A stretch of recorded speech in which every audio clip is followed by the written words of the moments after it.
Yes, hello. I am James Rowlands. Today it's the WNR603. It's AEW Double or Nothing. I'm not alone. With a pleasure to be joined by the entire WNR team. Up first by my side for every WWE and AEW show is the fantastic Jaxie Scarlett. How's it going, Jax? Hello, hello. Yes, all going well. Looking forward to yet another AEW pay-per-view. Yeah, it's going to be interesting, isn't it? Because with AEW, it's a. I don't know. How are you feeling about AEW at this moment in time? Because I'm quite positive. Yeah, I mean, I think that things have been like kind of on what I would say at this point in the build up towards Double or Nothing, like sort of like things are on the lookup for sort of creative wise within the division in AEW at this moment in time. I think that there's a lot of interest behind, some of the story building that they have actually put together for this pay-per-view. So I feel like there's been some great anticipation as to what could potentially come out of it, AEW at this moment. Yeah, without a doubt. Well, up next, though, is an NXT expert and New Japan demigod, and of course, AEW Stanhausen. It is Monty. How's it going, man? Doing good, doing good. You don't have to ask me how I'm feeling about AEW. We on top of the world right now, and we can't wait to break that down. I also want to say I went to Disney World in Orlando on my vacation. I might be converted to a Disney dad. Me and the family definitely had a lot of fun. I went to Epcot, and they allow you to drink around the world. And I just wanted, I gotta bring this up to y'all. They not representing y'all well enough in the alcohol department. Like I drunk in all 12 countries they had to offer, and they had a bunch of hard cider, and I think I ended up getting like a beer from the London place, and it was good. Don't get me wrong. I'm just saying, y'all, if I ever come across, when I come across the pond, you guys are gonna have to give me some strong drinks because Mexico kicking y'all ass. Mexico has some very strong drinks. Anyway, I got very, very drunk in Orlando on vacation in Disney. Had a great time. That's it. That's enough. That's most of y'all, my personal life, y'all getting out of me. Yeah, y'all show me some strong drinks, my Londoners, please. I just sat in silence after the last pod until the next one. That's what I've done the last couple of weeks. I suppose a little bit different. Last but by no means least. So who's that girl there? I wonder what went wrong, so she had to roam the streets. She don't do major credit cards. I doubt she does receipts. It's all not quite legitimate. And what a scummy man. Just give him half a chance. I bet he'd rob you if he can. You can see in his eyes, yeah, that he's got a driving bang amongst some other offences. And I've seen him with girls on the night, and he told Jaxie to put on a red light. They're all infected, but he'll be alright, 'cause he's a scumbag, don't you know?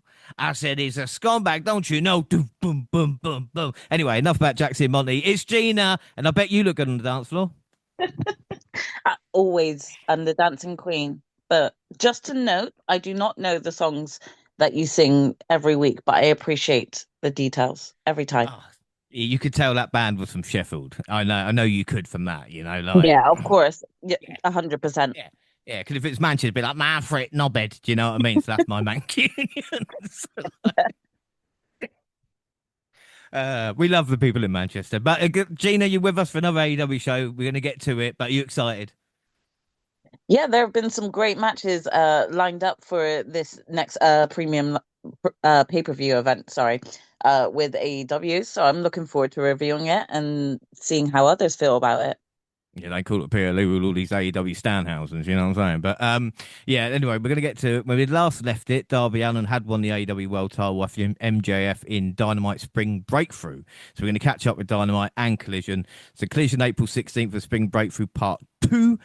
Cole started the show with sporting a shiner to say the least. He says Cope and Christian will not give up.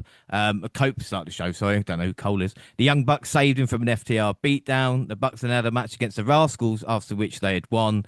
Finn and Connor attacked Bucks and Rascals after. The Conglomeration beat the Twist. Mox beat Nick Wayne. Pac beat Leo Rush. And in the main event, Tekla defended their AEW women's title against Alex Windsor. And Jaxie, I mean, like I said, Collision, they just throw a lot of shit at the walls, but mostly it is quite entertaining. It's always nice to see Tekla in the main event defending her championship, you know? Yeah, I mean, I think especially recently, I would have to like say that Collision has gotten better in terms of like interest and booking. So I have to give it to them there that they are trying to kind of make Collision a bit more of an interest in the lure and a pool for like, those dominant sort of just purely Dynamite fans. And yeah, like it's always good to see sort of Thakla, representing and taking a main event spot. It'll be nice on Dynamite at some point, but certainly wasn't like an awful match or anything like that. It did what it needed to do and felt like it should be a main event type. Yeah, without doubt. Dynamite, April 22nd. Start with a video recapping how Darby Allin defeated MJF to become the world champion. MJF came marching to the ring instead.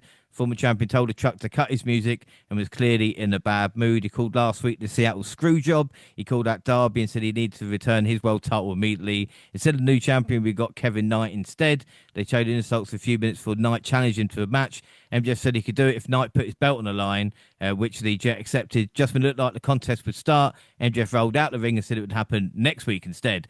Well, that's a waste of breath. Brody King beat Leo Rush. He wants Darby and that AEW Championship. Cope wants FTR and will retire teaming with Christian for it. So, Monty, we wondered what they'd have to put on the line. So it's Cope and Christian not retiring, but retiring as a tag team. So that's the stakes at play, yeah. Yeah. Yeah, I mean, I guess it makes sense. I guess you had, like you said, you had to find a way to make the rematch much bigger if you weren't going to give it to Adam and Christian, in Canada. Like you said, what could they possibly do? So I guess that makes sense to make this match even bigger than the just original grudge or revenge match. So I like the stakes. It may add something to it. And I also thought it was it wasn't. I think if you like you said, if they would have went the route of Cope and Christian has to retire, then I think that gives the finish away. But flirting with the element that they would never team up again wouldn't necessarily be out of the realm of possibility because you can make they don't have to win the titles. And I know we all want them to win the titles in AEW, but they could have stopped teaming as a team. They hadn't won the titles in forever as a team anyway, or you know what I mean. So it wouldn't have been like it was such a reason. It was still a reasonable stipulation that to me, although I think I figured where we were going, it didn't automatically give the finish of the big match away either. It's like you could reasonably say, what if Tony Swerve does and FTR retires them as a team? That was a plausible ending to this. So I like that element of it because it added stakes, but it didn't give the finish of the match away. Yeah, without a doubt. Up next was Mina versus Shida. Shida ended up scoring the win thanks to a little accidental help from Chris Statlander at ringside. Mark Davis versus Will Ospreay. Will Ospreay continues to set his injured neck, looking like the underdog. In fact, it led to the match ending by order of the doctor at ringside, who determined Ospreay could no longer continue. Davis pulled him back in the ring, but surprisingly, the Death Rider showed up and stopped him. Gina, there's a couple of things I want to point out here. First off, Mark Davis, even if it's by stoppage, getting a win over Ospreay, I think, is huge. I don't really like them talking about the injury too much, because again, it's just like too realistic. And also, I'll give you another thing to talk about. How cool were the Death Riders just showing up? I think it's the best they've looked in a while. Yeah, no, definitely. The Mark Davis win was more of a shock to me. I didn't really see that happening. So yeah, that was interesting. But I want to just jump straight to the Death Riders. They look so damn cool coming out and being that support unit for Will. And it's really difficult because it is them really just playing the fine line of, are the Death Riders face? Are they heel? Are they kind of like anti-villains in a way? It just gets you thinking about the Death Riders and what's going through their head, what's going through Will Ospreay's head, and working with the Death Riders because we thought they were heels, but now they're kind of faces. So yeah, it just asks loads of questions, but in a good way. It makes you more intrigued, makes you want to see them every week on every show, and that's kind of what we're getting, which is great. So yeah, I think it's working really well. Yeah, without a doubt. Can I say whoever's in charge of my AEW, can we stop coming late back from the commercials because we are missing? It might only be 30-second chance, but I'm a completist. Come on. Samoa Joe returned for his first match in months when he beat a local talent named Cody Chun. Hook welcomed him back. And in the main event, Darby came out to give his first promo as champion, and then he had his first title defense against Tommaso Ciampa. It didn't take long for MJF to interrupt. Alan told him to go away before Ciampa made his entrance. As for the match, Ciampa ended up wearing a crimson mask, but it never slowed him down. He did come close to winning several times, but Darby was not about to lose it just a week later. Ciampa applied the sharpshoot, but Alan reversed it, hit the Scorpion Deathlock, for the victory, and Ciampa and Darby shook hands. Brody then came out and he wants next. But Jaxie, Ciampa and Darby wasn't. I didn't think. When you think about it, I didn't think it was going to be a match of the year, but this was awesome. Yeah, this match kind of reminded me again what a waste WWE had with Ciampa. It just kind of like reminds me of like just kind of letting two equally crazy individuals loose into a ring and what they can do. So this was just highly entertaining and just kind of reinvigorated or reminded, those what Ciampa can really do in the ring when, against the right people and given the time. Yeah, it's really, really good stuff. Ciampa hasn't put a foot wrong, I don't think, in AEW at this moment in time. Collision, April 25th. FTR wanted a nice quick match with Cope and Christian. Orange Cassidy, Strong, and O'Reilly defended their trios title versus Andrade, Lance Archer, and Hechicero. Mox gave Will the chance to smash him. The Dogs with the Death Riders beat the Bucks and the Rascals. Tekla Sky Blue beat Persephone and Alex Windsor. And the Hurt Syndicate couldn't help Jericho in the main event. In six-man action, Gates of Agony won with Ricochet pinning Jericho again with the Rico Salt. So that's the story between Jericho and Ricochet. Monty continued over. Jericho just can't get the win at this moment in time. Yeah, I mean, I love them subverting everybody's expectations. Hell, even like traditional norms, you would expect the babyface or Jericho in this situation to be able to finally get something over on them with a little bit of help. But it don't go that way, and I just love that they're booking Ricochet in this and the demand as like a true thorn in the side of Chris Jericho, and not making letting Chris Jericho just run through him. And I think this is although it's shocking, and maybe some people may by now expect the Jericho to get some type of legitimate payback. I thought this was really, really. I thought this not only was a good match, but I think that again, this is very comforting to see them realizing no matter where you stand on Jericho. I think we all know at this point where Jericho is as far as in his career, and like at the end of the day, he's one of the. I think isn't he the original AEW World Champion? So either way it go, he's like one of the forefathers of AEW in this sense. He can all putting over Ricochet and giving him a victory, like beating Jericho, still means something, especially within the confines of kayfabe in AEW. So I do believe this is still a great showcase of making Ricochet and the Demand look good. But at the same time, it was leading to a bigger thing that we will get to towards the pay per view also, which is also perfectly fine too. But yeah, I thought again, it did its job, even if it's not what you kind of expect, because by now we're used to like 50-50 booking. Yeah, without a doubt. Dynamite, April 29th. Kevin Knight versus MJF for the TNT Championship. MJF tried to cheat with his diamond ring, but Knight beat him to the punch with a low blow and a roll up to get the win. MJF continues his assault after the bell, but Darby lowered from the rafters like Sting and hit him with a scorpion death drop. Again, Gina, I don't want to keep coming to you going, how cool was this? But how cool was Darby coming down? And also, again, another shock with, I didn't think MJF would win the title, but Knight got the victory. Yeah, I mean, I kind of thought MJF was going to get it, so it was a bit of a shock to see that Knight got the win, because I did assume that it was going to go MJF's way, but it was a great match. That is something that you should go and watch. I thought it showcased Kevin Knight well, and it was entertaining because MJF is always entertaining.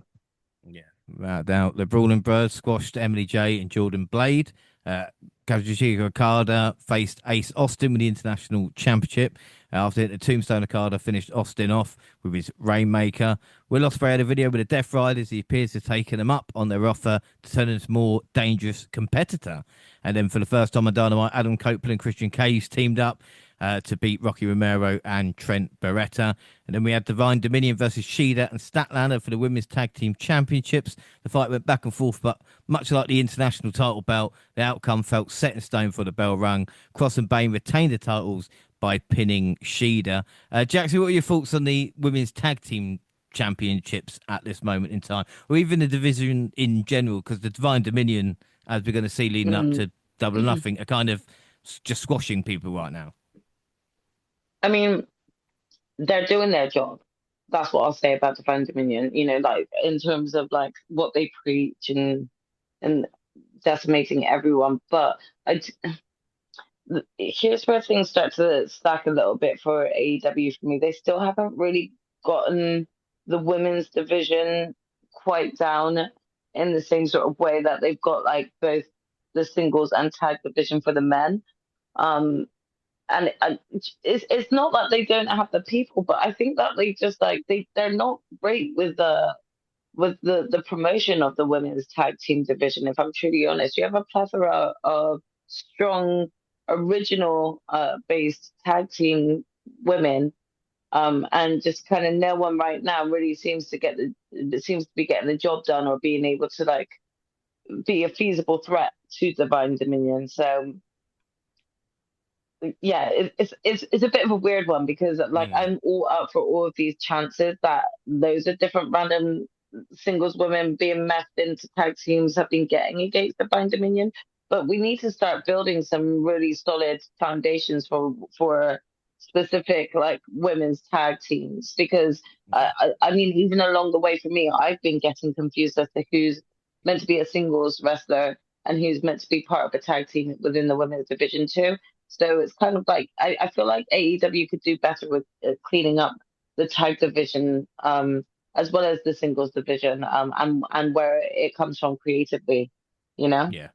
Yeah. Like I said, they haven't got stars. It's not like they haven't got the teams, you know. So Yeah, again, it's exactly. just. It's been poor promotion at the moment, in my opinion. Mm.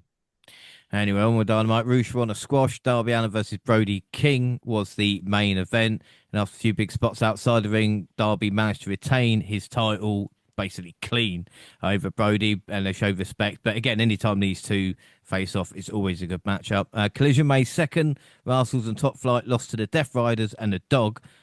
This match just didn't stop. Jack Perry defended his national title against Mascara Dorado. The Conglomeration beat Johnny TV and MXM. Where the fuck have they been? Anna Jay returned to action but lost to TBS champ Willow. Daniel Garcia and Willie Ute lost to Juice and Ace Austin. And Austin Gunn returned. No, hang on. Wait, it was Colton. Anyway, guns up, everybody. And Wheeler had a Crimson Mask in that matchup. Sky Blue won a squash. And then Kevin Knight beat Hook to retain his TNT title in the main event. Dynamite made 3 hours. Yay! But the show opened with Tony Schiavone in the ring, who said that before the show began, All Elite Wrestling wanted to pay tribute to Ted Turner after the news broke on his death on Wednesday. Schiavone talked about working under Turner during his time in WCW, saying Turner changed the way wrestling worked. He loved the business and the fans. This brought out Sting to share his thoughts and memories about the late TNT and TBS founder, and the icon called Turner a billionaire who loved pro wrestling. He said there'd be no Sting without Turner for a hype in Darby Allin's title match late in the show. And now did Tony Khan was similar to Turner in his love of the business. And again, Monty, this was, I don't think we have spoken about it, but Ted Turner, you know, for especially older fans like me, he was the Tony Khan kind of his day. And it's sad to hear of his, you know, death. And I think that was quite a nice tribute they did to start off on AEW. Yeah, I thought it was really cool. It was cool to hear, like you said, from Sting, who was employed by Tony. I mean, by Ted for a long time, and again to see Tony also talk about it, who's also in that system basically for as long as I've known Tony Schiavone. So it's great to get their perspectives of him, and just for me personally, like you said, as a fan, and his impact on wrestling. I mean, he was always the alternative to like what they were doing in New York or in WWF or in WWF. Or like what I think, you know what I mean? WW, I don't know. Wasn't it Mm. wide, worldwide, or whatever? Yeah, either way it goes. Vince Yeah. and his daddy. You get what I'm trying to say. He was always the alternative to that wrestling. So, so when he was over the NWA, I'm from Southern America, so WCW, NWA wrestling, that's my territory. Everything Ted did, he was based in Georgia.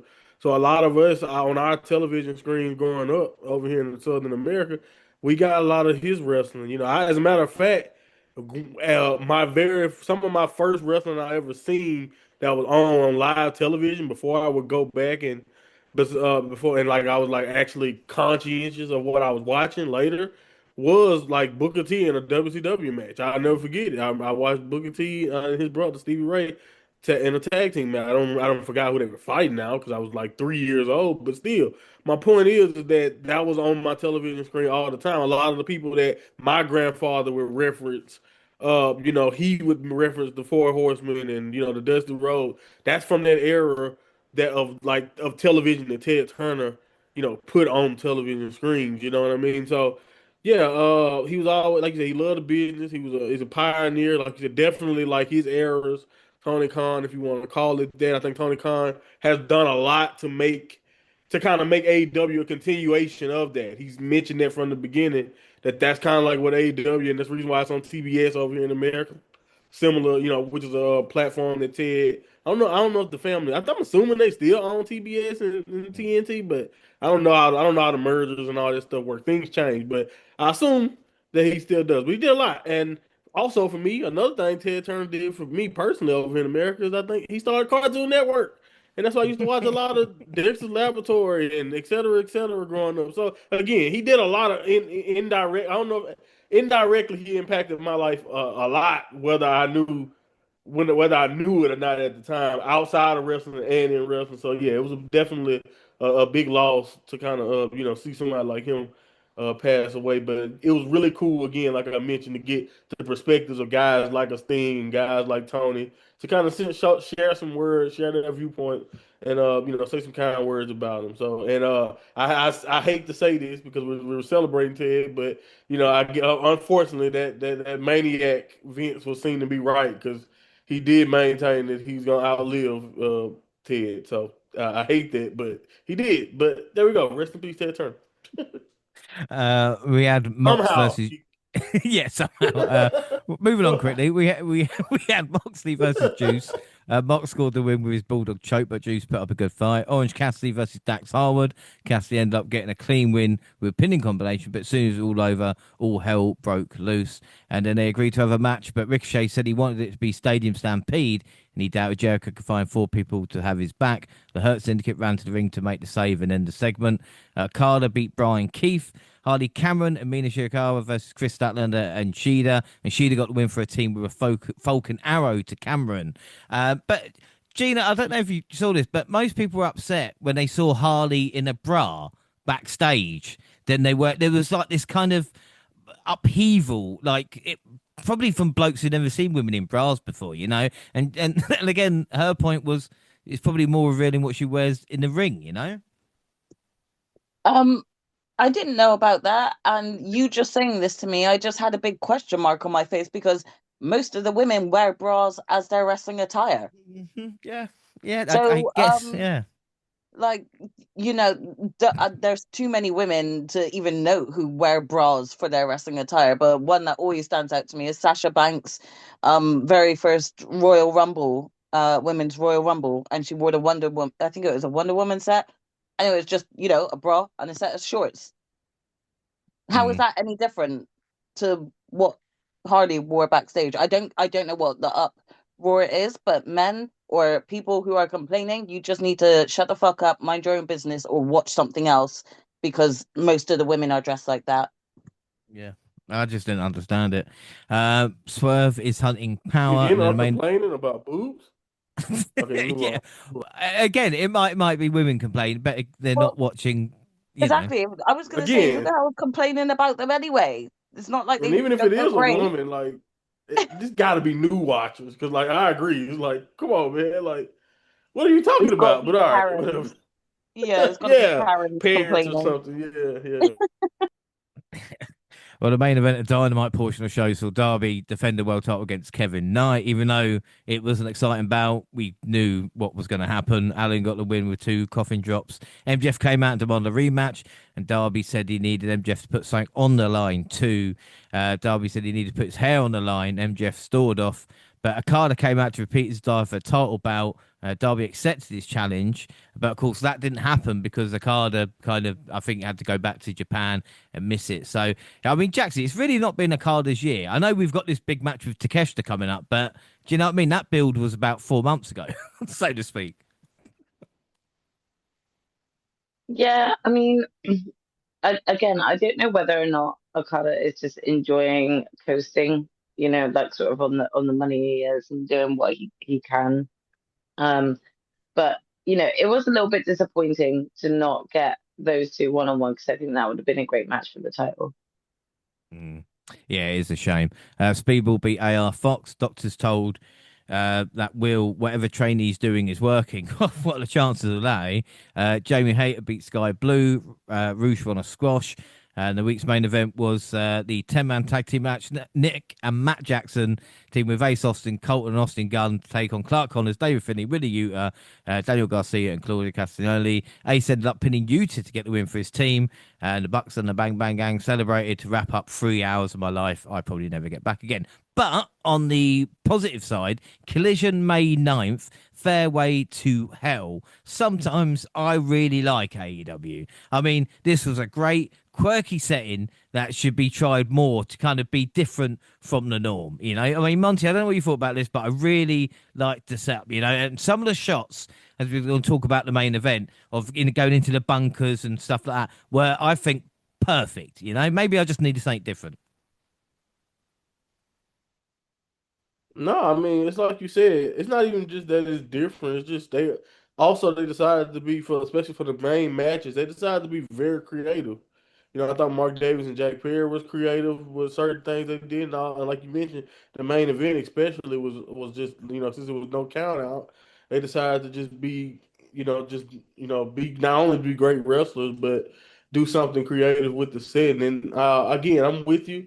I think this is definitely something that they should probably revisit. I'm sure they probably will because from what I hear, this did really, really well for them. But yeah, man, I mean, like you said, I don't know, we're craving something different. It's just like you get great wrestling and you change the setting up and you allow the wrestlers to be creative with the wrestling and you get magic like this sometimes. And I think this is just like you said, something that worked out for them. And another reason why I think AEW is just on top of their game right now, man. They're being creative, they're trying things, and even if they didn't hit this out the park, I think as fans, like you said, just looking at the set and just looking at how cool everything was shot, it's like, oh no, this is pretty cool. Like even if the matches didn't end up being as great as they were, so I just think that, like you said, at the end of the day, they're doing something different.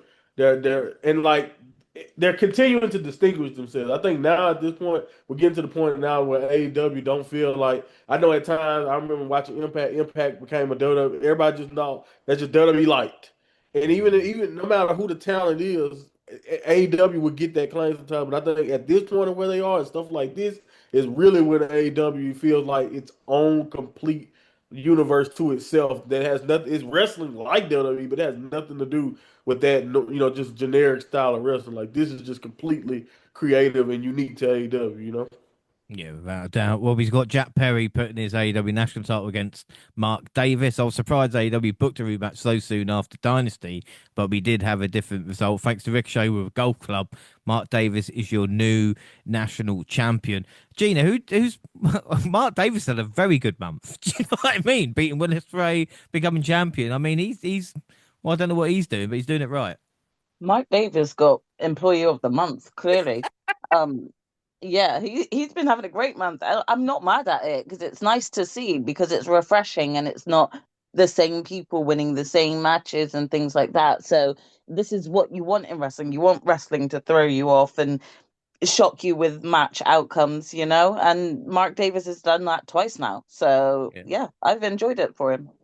It's been really good. Jack Perry's bringing the Elite to fight the Demand in Stadium Stampede. Rufy Slay and Rachel Lay, who sound like drag queens, got squashed by the Divine Dominion. Speedball won on a squash, and in the main event, Darby Allin defended his AEW title against Pac. This match does need to be seen to believe. You know, Pac landing in a bunker with a backflip. I don't care what the traditionalists say. That was such a beautiful shot. They fell all over the green and into the ring. The Death Riders set up a table. Pac tombstone Darby on the stairs, and then Darby took a bump off the balcony through the tables. I mean, Jaxie, at that point, I'm going, fuck me, he's dead. But somehow, after the low blow and belt shot, Darby retained. How the fuck, you know?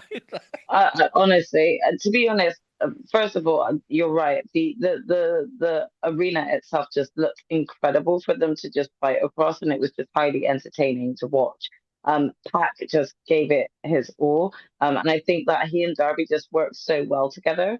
So they just created magic, and you were just invested in seeing what the outcome was. How Darby retained. I don't know, because the bumps that he took from Pac was just like insane. Like you said, I thought he was dead at certain points. I'm surprised he still lives. Yeah, without a doubt. May 13th, Dynamite, Renee Paquette approached MJF backstage to ask him about title versus hair stipulation against Darby Allin, but he didn't say a word. He walked past a handful of different bald men and looked despondent. And again, Monty, after coming off like the crazy golf stuff, to have this segment, which was I just found hilarious, and it's very simple, just having a lot of bald people there, but it told a story again, you know? Yeah, 100%. Like again, that's the benefit of where AEW is right now. Like I said, they're hitting it out the park with the matches. They're being creative. They're still finding a way to connect the next story beat. And again, I think at the end of the day, that's all we can ask for. Like again, they got AEW get criticized all the time still from people who I obviously don't watch about their lack of storytelling. But like you said, everything makes sense if you get a chance to catch all of it. And I just think again, they've been doing a great job of even slowing it down for the people who don't even really want to, who don't want to pay attention. I think you have to really not be paying attention to not see how good they're getting at telling these stories, man. Like I said, this is again just great stuff all around, man. From AEW and from the entire collision leading into the Dynamite.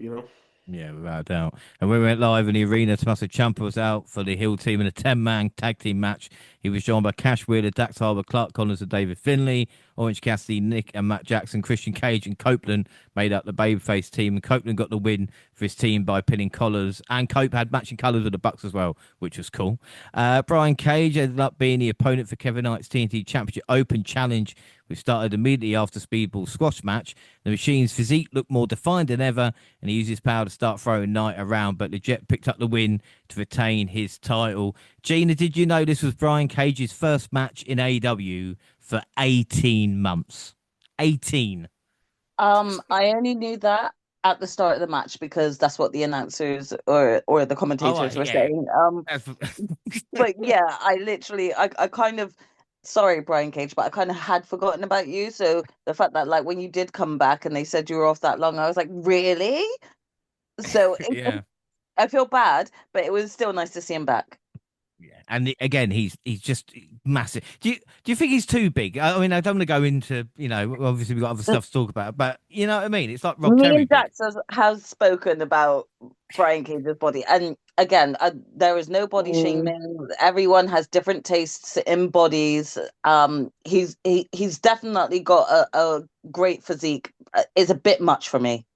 I It's a think bit it's much. like, his previous experience as a bodybuilder is just like I've never found those looks attractive in my opinion. So it could be biased in that sense, but that's where he originated from. So you could just tell, you could just see it, and I just find that his body is an odd form within a wrestling capacity. That's what I think it is. Yeah. The demand of Mark Davis go with promo backstage to hype Stadium Stampede. They revealed Andrade and the Dogs have joined their team. What a pick in Andrade, just in the background at the moment. The men's Owen Cup brackets were revealed. Claudio takes on Brody King. Bandido versus Swerve at Double or Nothing. Jack Perry faces Mark Davis. And Will Ospreay versus Samoa Joe for Double or Nothing. And speaking of Will, Ospreay was looking to put his Death Riders training to good use in his match against Ace Austin. And he actually won with an armbar instead of his usual hidden blade. Ospreay shook his hand to show some respect. Samoa Joe and the Ops came out to taunt him ahead of their upcoming match.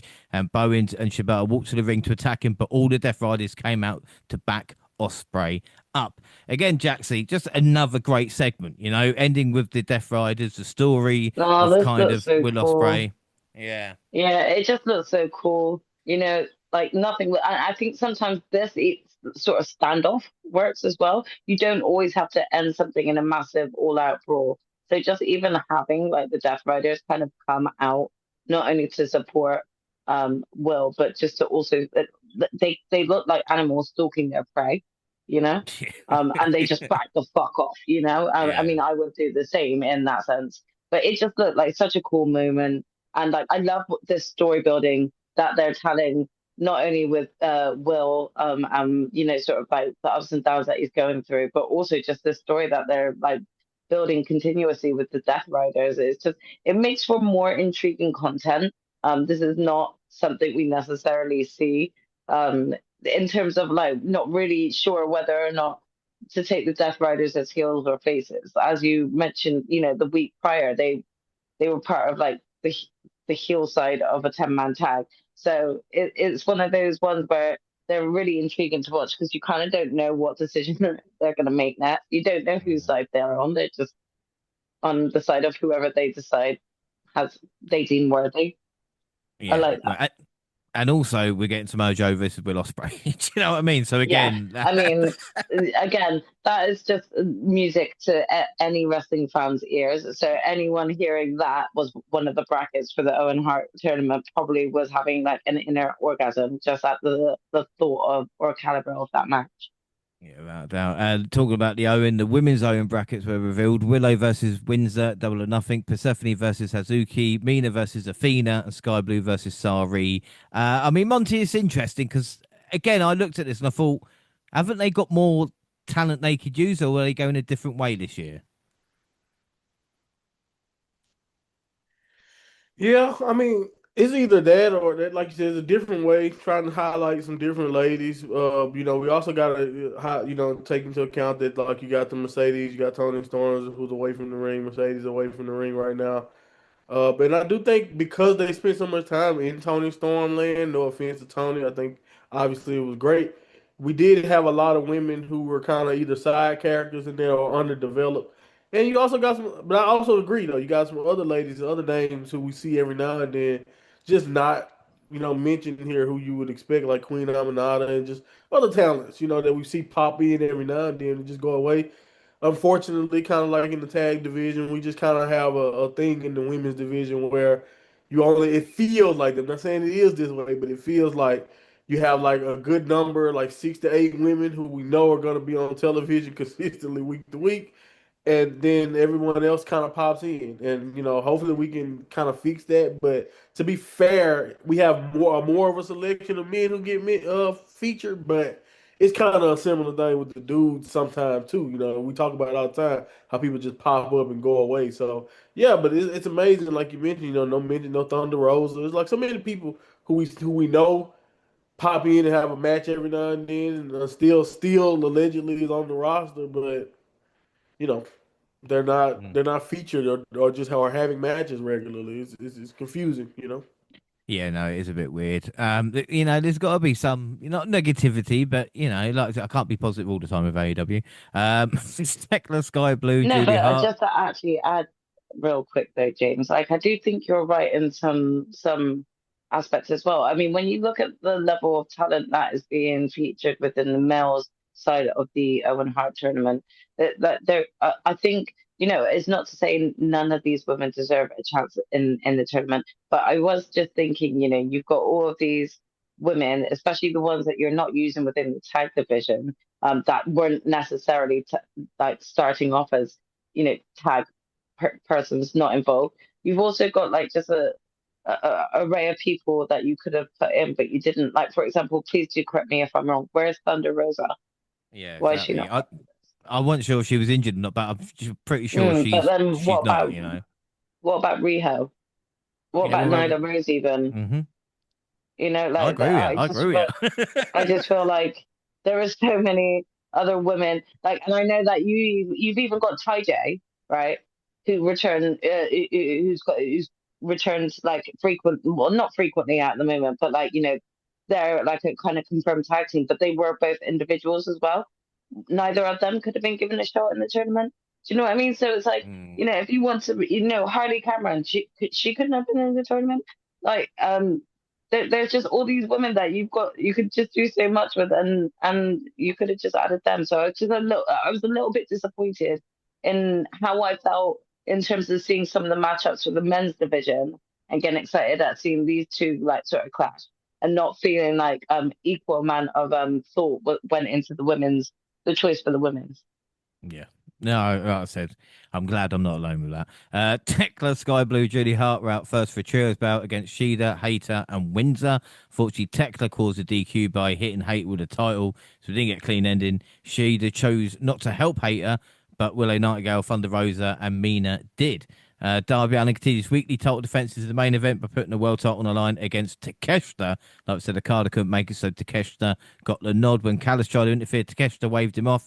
He said he wanted to win on his own. We had some close 2 counts, but Allin hit a pair of coffin drops for the pin and a win to end a great match. And again, Gina, it's Darby Allin is beating people I didn't think maybe would get beaten as clean as they had. Again, Takeshita, who's building up to like his biggest match of his career against Okada, you know? Yeah, definitely. I mean, whatever you feel about Darby Allin, you can't say that he's not a defending champion, and not only that, but he's having great matches and facing all kinds of different opponents week after week, and each match just seems to be just as great as the other, so you got to you got to give it to him. He's given us great matches that a fighting champ should be like. Yeah, without a doubt. The show ended with MJF coming out, sign his hair versus total contract at Double or Nothing. I've talked some trash on the dot line. He attacked Darby, but Kevin Knight saved Allin from a tombstone from the middle rope. Collision May 16th. Mark Briscoe returned to action to team Orange Cassidy and Kyle O'Reilly, who beat Shane Taylor Promotions. Mark brawled with Ciampa later on. Willow beat Red Velvet. The Ops beat the Swirl. Divine Dominion won another 5-minute challenge. The Dogs and Mark Davis beat the Rascals. And in the main event, Darby defended the AEW title against Sammy. Yes, I'm still employed Guevara.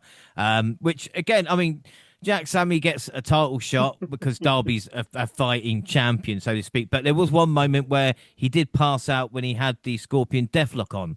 And people wondered, would that have any long-term effects maybe as well? Yeah, I mean, I'm not too sure. Hopefully not. But at the same time, I really was very much like you. I was like, oh, have you been promoted back up to AEW from from Ring of Honor? It was just a bit random to see Sammy be given a shot, and I know the commentators made a big deal about the fact that he's an OG from AEW, but that also added to like the hysterics that was Sammy Guevara, because it's like, yeah, and he hasn't been seen on AEW for how long? So are any of us really supposed to believe he had that much of a chance? Yeah, no, I don't even know if he did. But again, like I said, I'm glad he's still He's employed. a pillar, guys. Maybe once upon a time, but I think that's all dead and buried now. May 20th, we've got a 3-hour Dynamite. Yay! The Bucks of Jericho versus Ricochet, Mark Davis, and Andrade. The Dog showed up to interfere, which allowed Aewdon to steal the win by pinning Matt Jackson. And when the assault continued after the bell, Jack Perry showed up and hit Toa Leona with a bag of onions. What was crazy, though, and again, I do love this in wrestling, Monty, I didn't know this, but this was the first time Jericho and Andrade had been in the ring together, which is crazy when you think about it. Yeah, it is. It makes sense though. They kind of always kind of existed in two different.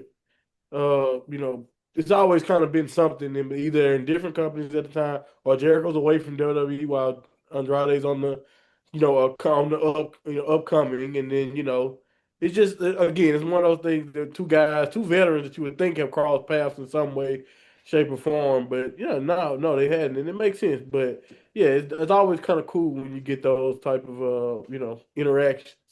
So yeah, that is a nice little nugget, and again, it was also kind of cool to see. I'm not sure. I don't know if this is the first time, but I'm not. It's cool to see him team with the Young Bucks again. Just like again, when a guy like Jericho, who's been in the ring in so many different generations, watching him mix it up with all of these people, whether he's teaming with them or against them, is still kind of cool from a wrestling fan perspective. Yeah, without a doubt. Tommaso Ciampa versus Mark Briscoe. Both guys were bleeding all over the ring before all said was done. Briscoe put Ciampa through a table with Jay Driller before hitting his own finisher for the win. And like we said earlier, Ciampa hasn't had a bad match in AEW. Bandido and Swerve brawled. And then we got some horrible news. Willow not only had to withdraw from the Owen, but also had to relinquish the TBS Championship. And Gina, this just hit me like a fish across the face, Yeah, it's just so wounding, especially whenever you hear about an injury, you obviously hope that wrestler is okay and that they can have a speedy recovery. But with the peak of that Willow's in right now of her career, this is just so infuriating to hear, not just for us fans, but for her as a wrestler too. It's sad to hear, but I think it still keeps her strong in terms of she didn't lose the belt herself. She didn't lose any of the Owen Hart Cup matches yet, because she didn't get to go into it. So I don't think it's going to hurt her going away for a bit. Not only that, but Willow is such a big personality that I think people will miss her. So when she does come back, the pop will be amazing. Yeah, I think without a doubt. Yeah, it's a shame for Willow, but hopefully, like I said, we wish she has a full recovery. John Moxley and Kyle O'Reilly went to a time limit draw, and the rematch was made for Double or Nothing. We got a huge 8-women tag team match with Athena, Judy Hart, Sky Blue, and Tekla taking on Rosa, Mina, Alex Windsor, and Hayter, with Tekla securing the win for a team by pinning Rosa after she was misted by Hart. MJF joined the commentary to watch Bayley challenge Darby for the men's world title. Speedball me ended up tapping out to the Scorpion Deathlock. Kevin Knight grabbed the mic and tried to give Bayley a pep talk. Come on, mate. He told Darby he'd be coming for the title again after Double or Nothing. We then had Will Ospreay versus Shibata, and Ospreay couldn't make him tap out, but he did get the win with a hidden blade. Smojo came out to confront him about the upcoming bout at Double or Nothing. Roosh won a squash, and so did Divine Dominion. And in the main event of Collision portion of the show, saw Orange Cassidy and Roderick Strong take on Dax and Cash for the men's tag team titles, and FTR retained. So that's it. We're up to date, basically. But Jaxie, what I liked about what AEW did, and I hope they do this in future, because it always annoyed me, especially when we used to go all in, is having a Collision on a Saturday and then I'm not watching it. Do you know what I mean? I'm busy, and then all of a sudden I might have missed that for predictions, whatever it is. If you have it all on Wednesday, gets it out of the way, and we're clear for the weekend, then aren't we? Yeah, I really actually prefer the setup that they've started to do now with Collision. Like but if it's like the weekend of the pay-per-view, then kind of merging the dynamics. I think it works, and I think it doesn't need to be like that each week. But when there's a pay-per-view, I think this is better, as you said. Especially for us in the UK, sometimes we're not even able to catch up with that Collision before the pay-per-view starts. So it's actually a bit nicer to feel that we're completely up to date before starting a pay-per-view. Yeah, without a doubt. So let's get to the pay-per-view then. May 24th, Double or Nothing, Queens, New York. We got the buy-in to begin with. And I can't believe this is the 8th annual Double or Nothing. It just shows how old I am becoming now as well. Renee Paquette welcomes Mick Foley. And I haven't got a problem with Mick Foley making a buck here in AEW. He was asked what brought him to AEW. He actually didn't say Donald Trump. We've got more Mick Foley in a little bit. But again, Monty, it's good to see him, and I don't believe this talk of, finally home or to the dark side or, whatever else. But good for Mick. Mick is genuinely one of those one of the wrestlers who I put on a pedestal that not many of the rest that I would say genuinely seems like a good soul, a good person. So, Mick can do no wrong in my eyes. I don't understand why. And then even if you do want to consider this right or wrong, you probably need to get uninvested into whatever you got going on. Because, like you said, he just got another legendary wrestler gets a job, and I told you whether it was JR, whether it's been Taz, whether it's been I know Paul White. I'm not sure what even Paul White done, but even Mark Henry and everybody else who kind of have come here to AEW, whether Let's it's not just for forget a Ric check, Flair too. right? Ric Flair, exactly. Like Uh, Tony has always provided some type of work in business for the legends who make wrestling what it is. Tony's a fan like us. Tony love these people like we do for the most part. So again. So I'm not saying again. I would love to see. I think it is unique because his run and Darby's run does have storyline. When Mick won the championship, same way, kind of like you can compare it to what Darby's doing now. So I do love, and I think they're gonna get into that on this show on this buy-in. So yeah, so it's like I thought it made sense too. It's not like it's something that don't make sense right now. Now could Mick Foley be just another person that we find out was employed by AEW, but we don't know what the hell he's doing what he's actually doing in a few months. Sure, he could just be collecting the check. But hey, if it's anybody can just collect the check, let it be Mick. But if he's joining commentary, he's gonna be like on that round table with Nigel, Brian Danielson, or whatever, and all that. I can't be mad at that either. I mean, because again, Mick has always been great and quick witted on the mic or in promo. He's always been a great promo, and I think he'd be good on commentary if he want to do that. Whatever he want to do, I think he can really help AEW. And at the end of the day, why would you be mad or complain about that? Especially, depending on whether you're an AEW fan or, and if you're not an AEW fan, why do you care? But obviously they care way too much. Well, I think most complaints came from Jeff Jarrett, but again, it's nice. Well, Jeff, we just fatigued of you, man. Yeah, do Impact kickoffs if you want. Yeah, go ahead the Impact. The first bout on the pre-show was a 5-minute open challenge with Lena Cross and Megan Bain taking on Viva Van and Zayda Steel. And Van has still put up more of a fight than most teams that have faced the champions, but he still ended up being beaten with 15 seconds left on the clock. Cross and Bain took out Christopher Daniels before Tay Mello and Anna Jay came out with weapons to clear the ring. Wow. Gina, I mean, what are your thoughts? Again, Divine Dominion win a squash, and it looks like, Tay J might be getting a title shot soon. Yeah, I mean, I wasn't mad at this. This match was what it was. I mean, I don't think anyone really went into this thinking Divine Dominion were going to take an L here. But I will give it to Zayda Steel and Viva Van, or however you pronounce her name, Viva Van. I think that they lasted longer than a couple of the other squash matches that Divine Dominion have been in over the past few weeks. So fair play to them because they lasted much longer. But yeah, the match was what it was. It showcased how dominant Divine Dominion is, and we were able to welcome back a veteran tag team that have been quite legit in the early days of AEW, which is Ty J. Ty J. That's their nickname together. Sorry, that's their names together. Yeah. But either it way, confused me to begin with. I was trying to work it out. Exactly. But it was nice to see them come back in their tag capacity. As my sister said earlier, there's not really there's no clear line on who is in the singles women's division and who is a legit tag team. Divine Dominion seem to be the main legit tag team that's out there, aside from, Sky Blue and the other two. I can't remember their name. Not the House of Darkness. I can't remember their trio's name, but Sisters of Sin or something like that. Triangle of Madness. There you go. Aside from that, like we just need a distinct line of women tag teams who are going to be a problem for Divine Dominion. And in my opinion, it was nice to see these two come back with all the bangers we've seen them be in before. This could be something that shows that Divine Dominion are going to be stretched across a longer of a 5-minute match. Yeah. What would you give it out of 5 to start us off? I wasn't mad at this match. It was what it was. I didn't think Zayda Steel and Viva Van were going to get the win, nor did I think they were going to last as long. But because they did go for a bit longer, I gave it a 3. It was a good match. Jaxie? Yeah, I gave this a 3 as well. I think the one thing I did point out is exactly what my sister said. I thought this match, like they lasted until 15 seconds. And they actually did put up a really good fight.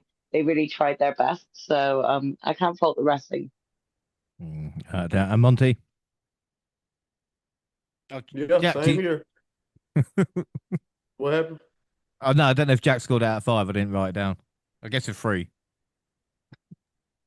It was a 3. Yeah, there you go. Sorry, I should listen. So like I was, to be fair, I had predicted that they would last mostly because I just wanted. I think they got destroyed by them like twice before this at least. So I'm just like, something unique gotta happen here, right? But then of course Tajay comes back, so we do get something out of this. But again, like you said, they fought hard. They almost survived, and hopefully now since we have a team with a namesake challenging Divine Dominion, we can actually get, we actually head somewhere now. Like maybe we probably won't get a tag team storyline, but at least some competitive matches or something. So, hopefully we can flesh out the tag division more though as we keep going because one credible team at a time, just ain't gonna excite nobody. Yeah, without a doubt. What would you give it out of 5? 3 1/4. 3.25. Right, predictions. Well, we've got the WNR Prediction League, haven't we? Let's not forget about this. 2026. So this is after Backlash and before Double or Nothing. So at the moment, James and Jaxie are on 1, and Monty Gina are on 2 for AEW. Bonus point. Jaxie is on 7, Gina's on 9, Monty's on 11, and I am on 12. And as I said, or as you said, Monty, you did say Team Viva Van will last 5 minutes. So unfortunately, I can't give you that. But James, Gina, and Jaxie all went divine. So Monty on 0, the rest I on 1. I said know they it's was tough. gonna win. I I know you. said they're gonna win. You're literally cutting off half of my prediction. I said they will last 5 minutes, but Divine Dominion will win. But they So didn't give do me that. my point. No, I'm not going to give you the point there, but I will give you something later on. All right. Because again, as we said, I've got to be very tough with predictions. So don't worry, I got you. Up next, Claudio, Willie Uta, and Daniel Garcia took on Hook, Anthony Bowens, and Shibata in the next matchup. They didn't waste time and went right into working a fast-paced bout. The match saw all 6 men get some time, but Shibata felt like he spent more time in the ring than anyone. The Death Riders picked up the win when Claudio pinned Bowens. Jaxie, what were your thoughts on this? I mean, seriously, what are the point of the ops, you know?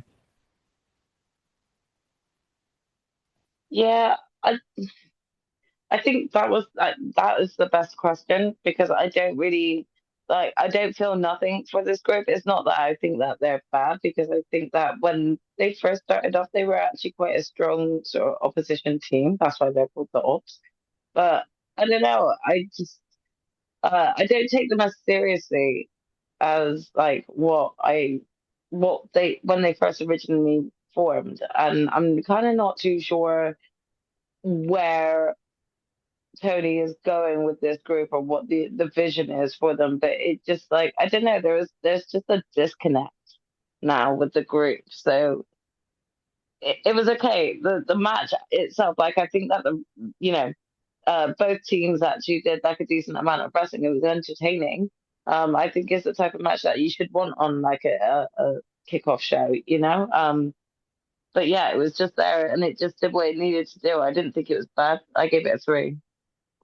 Give it a 3, yeah. I mean, this just again, I always lose on kickoffs. I understand, but this Monty, this was the first time Anthony Bowens did team buddy ops.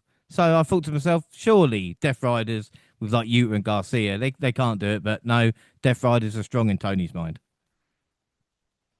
Yeah. I don't know why you value Anthony Bowen at this point. I guess not just playing, but no. Again, I it actually makes sense to me because like again with the ops, I would have you would expect it, especially when you got Wheeler there, because Wheeler usually kind of takes these L's, but for the Death Riders, but I'm not really that shocked. I mean, like you mentioned, the Death Riders are popular, and sometimes it's just sometimes I think on the pre-show it's just go with what's going to keep people, excited and happy. It's not necessarily about who needs it the most, because I do think the ops obviously needed this the most.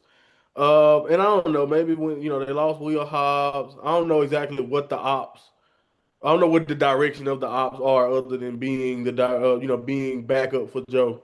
You know what I mean? And even Hook being prominent or seeming like he was going to get a push based off the ops, have kind of faded away. So I'm not sure exactly what that means for what the ops are supposed to be and what they will be going forward. But yeah, I mean, to me, going with the Death Riders made sense mostly just based off the fact that I thought it would keep the people happy starting off the show. So yeah, that it makes sense, but I can understand if I understand if you're from a different view, or if you look at the ops a certain way, you're wondering like what are well, like I said, what's their purpose? But yeah, I guess we'll see if they actually have one going forward, or they just gonna be there to lose. Which go out of 5? I'll give it a 3. 3. Gina, what would you score it? And any thoughts? I kind of just share the same thoughts really as Monty. I mean, I like Joe. I like Shibata. I thought I liked Hook. And I just don't really care for Anthony Bowens, and I just didn't feel the chemistry between them enough to care about them as a group, as a faction, you know. My only interest in this match was more about the Death Riders, and again, this goes back to what I was saying earlier of the blurring lines of the Death Riders being heels or faces. You know, I was going into this match wanting the Death Riders to win, like they were the faces here. So, yeah, I enjoyed it, but I enjoyed it because I enjoyed watching the Death Riders just show why they're a formidable faction, really, and show the ops that they need to go back to training school and work together as a team, to try and maybe get some wins under their belt. They definitely needed this win, but I am kind of more glad the Death Riders got the win. So yeah, I'll give it a 3 as well. You went 3. Yeah, so predictions, I went ops for rest went for Death Riders. So James Monty on 1, Jaxie Gina on 2. Mick Foley talks about Owen, and he had a whole chapter about him in his first book, actually, so go and check that out. The third bout in the pre-show was a huge 10-man tag team match. Big Boom, AJ, QT Marshall, Orange Cassidy, Roger Strong, and Mark Briscoe faced Shane Taylor, Lee Moriarty, Sean Dean, Carly Bravo, and Anthony Agogo. Yes, he's still employed as well. Triple Powerbomb led to AJ getting a pin for his team. Eddie Kingston and LT showed up to prevent a post-match attack. I mean, Monty, what are your thoughts of this? I mean, the coconut drink was there, you know? And how the fuck wasn't this the first match? That's all I'm going to say.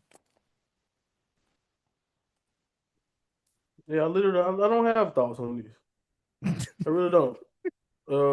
I guess I can just reiterate what I said about we're trying to keep the people happy. I don't. Whoever's still happy about this or still care about it, somebody got dirt on Tony Khan, or somebody's telling him that this is what we need to see every big pay-per-view. We need to see this type of shit. So, I mean, I'm always shocked when Anthony Gogo still pops up. I remember he had a match with Cody Rhodes, and I'm nice to see. I guess again, what did I say about Mick Foley?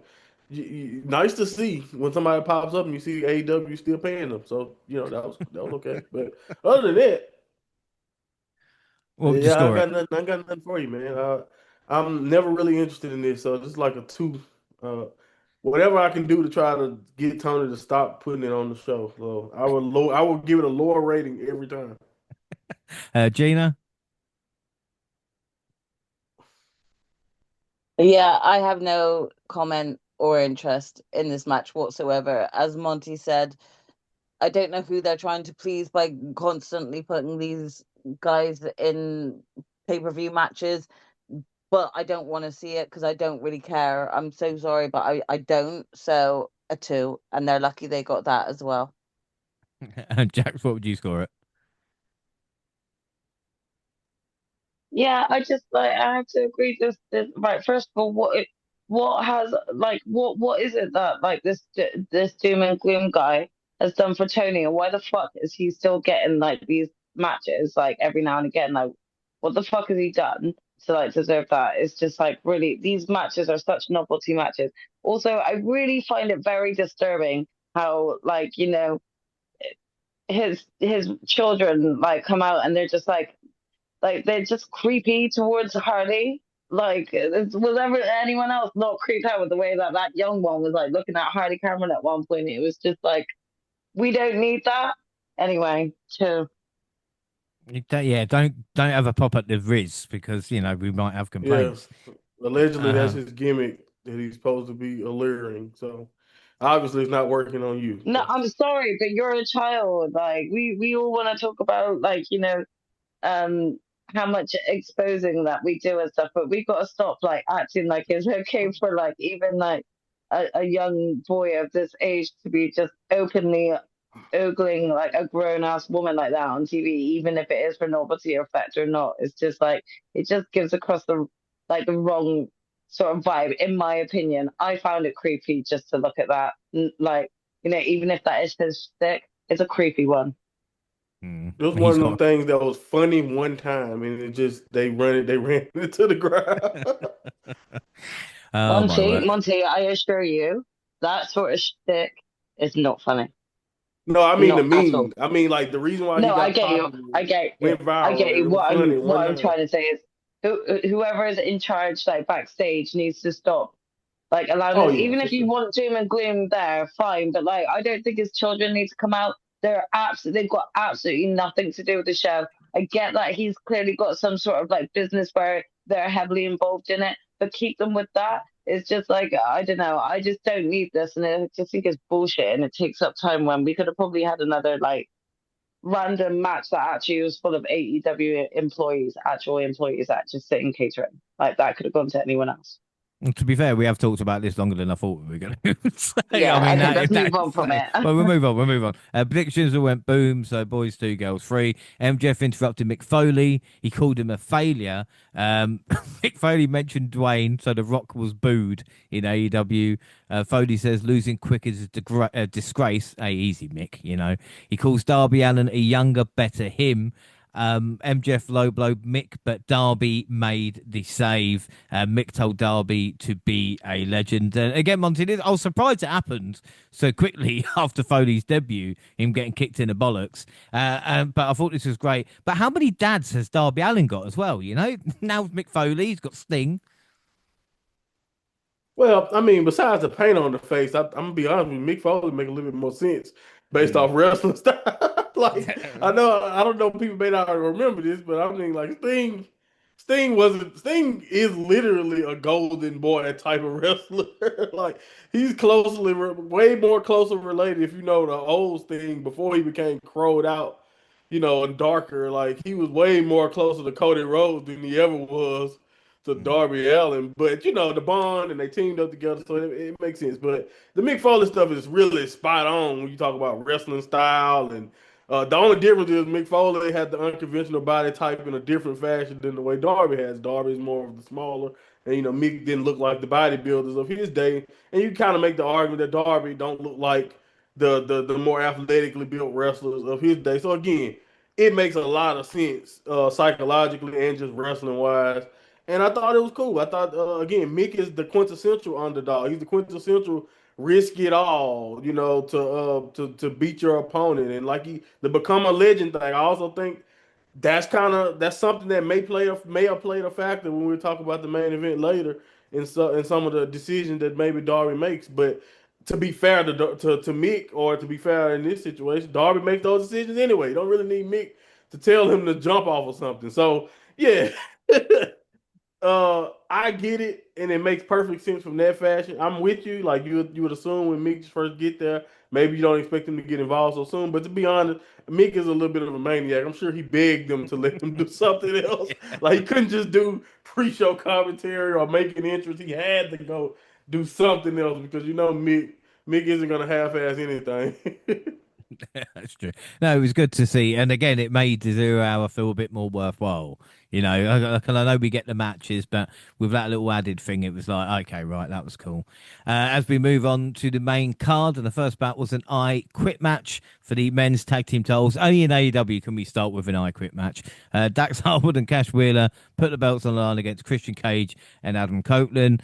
Belts, barbed wire, chairs, and ladders are brought into the action, but neither team wanted to quit. When Stokely got involved, Beth Phoenix came out to even the odds. FTR attacked her, but when they tried to put her through a burning table, she pulled Stoke into the path, so he crashed through it instead. Beth found Copeland's Spike Club, and he made Dax say he quit to win the match and the tag team titles. This might not have been pretty, but it was pretty fun. Gina, what were your thoughts? I really enjoyed this match. I thought it was really good, just to even see some of the shenanigans that happened. I think with it being an I Quit match, it just made it feel a lot more, um, I don't know, like you said, there was more at stake with Christian and Cope possibly not being able to tag together after this as well. So it definitely felt like a high stakes match, and it was a really great way to start off the event as well. It was just straight from the beginning, and it didn't. I will admit that it didn't feel too much like the first match because of the I Quit, stigma being on there, but I still enjoyed it. It was a great match. And yeah, I liked that Beth got involved as well, to get her payback for what happened to her. And it's kind of, I feel sorry for Stokely, but it's also, you deserved it, Stokes. So Yeah, he's always taking the bumps, and I love that. It's kind of like, paying that fan service back, and I love FTR's heels because they're great at, being comedic at the same time. So yeah, it was definitely a good opening of a match. I enjoyed it, and I gave it a 4.4 and a quarter. Yeah, no, like you said, to see Stokely, I thought, why is he, such a padded jacket? But that would, going through a burning table. Yes, I suppose that is that is there. Jaxie, again, it's a good way to start the show. This has been this tag spot for the last few pay-per-views now for AEW. It looks like Tony's actually found kind of quite a good way to start the shows. Yeah, I think this was a great opening match. I have just the same sort of comments you all do as well. I think the one thing I will say is fair play to Beth for taking that you know chair, that stainless steel steps bump. Um, she's certainly a trooper. Always comes back to like making the impact and then ends up like just getting beat down herself. So that was a bit of a harsh moment as well, but still it was a good match and I agree. I think this I give it a 4.25. I think it's a good one. Yeah, without a doubt. Monty, in 2026, Cope and Christian are tag team champions of a major wrestling organization. It is quite a story. First time in what, 01, 25 years, It's I 25 think. fucking years, they said, make me feel old. Yeah. Yep. Yeah. Yeah. Which is kind of cool in itself because when they broke up, they really broke up. Hmm. And they didn't do a lot of gimmick tag team get back together.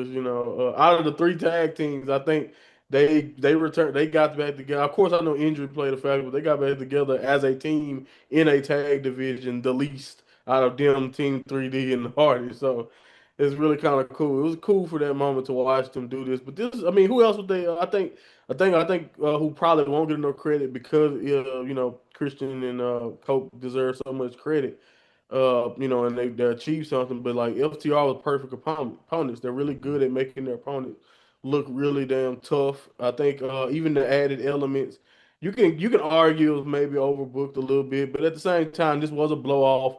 They wanted to do all of this. They wanted to do everything they could, and they wanted to kind of put a cap on this story in the biggest way possible. I think that's why the stakes were what they were, and of course we were going to get a Belf return because she is kind of vital to this long-standing story. You know, I know time off is kind of why this storyline took so long, so people may forget, but they have been feuding with LTR, Edge, or but even before Copeland got Christian back on his side, he was feuding with Mm. FTR, kind of doing something with FTR. So it is good to finally get this little patch over with. But it'd be interesting to see what this take us with this version of Christian and Cope, and can they? How would they kind of? I won't say Edge and Christian is so bad. It's just I'm obviously struggling with it. But anyway, but yeah, like I would be interested to see, with the new crop of tag teams and with the many potential, with the potential future of the tag team division, what does that look like now with Cope and Christian at the helm and being the tag team championships? Are they going to use champions, or are they going to use this to put over young talent? Are we going to just get a bunch of dream tag team matches like with the Young Bucks, et cetera, et cetera?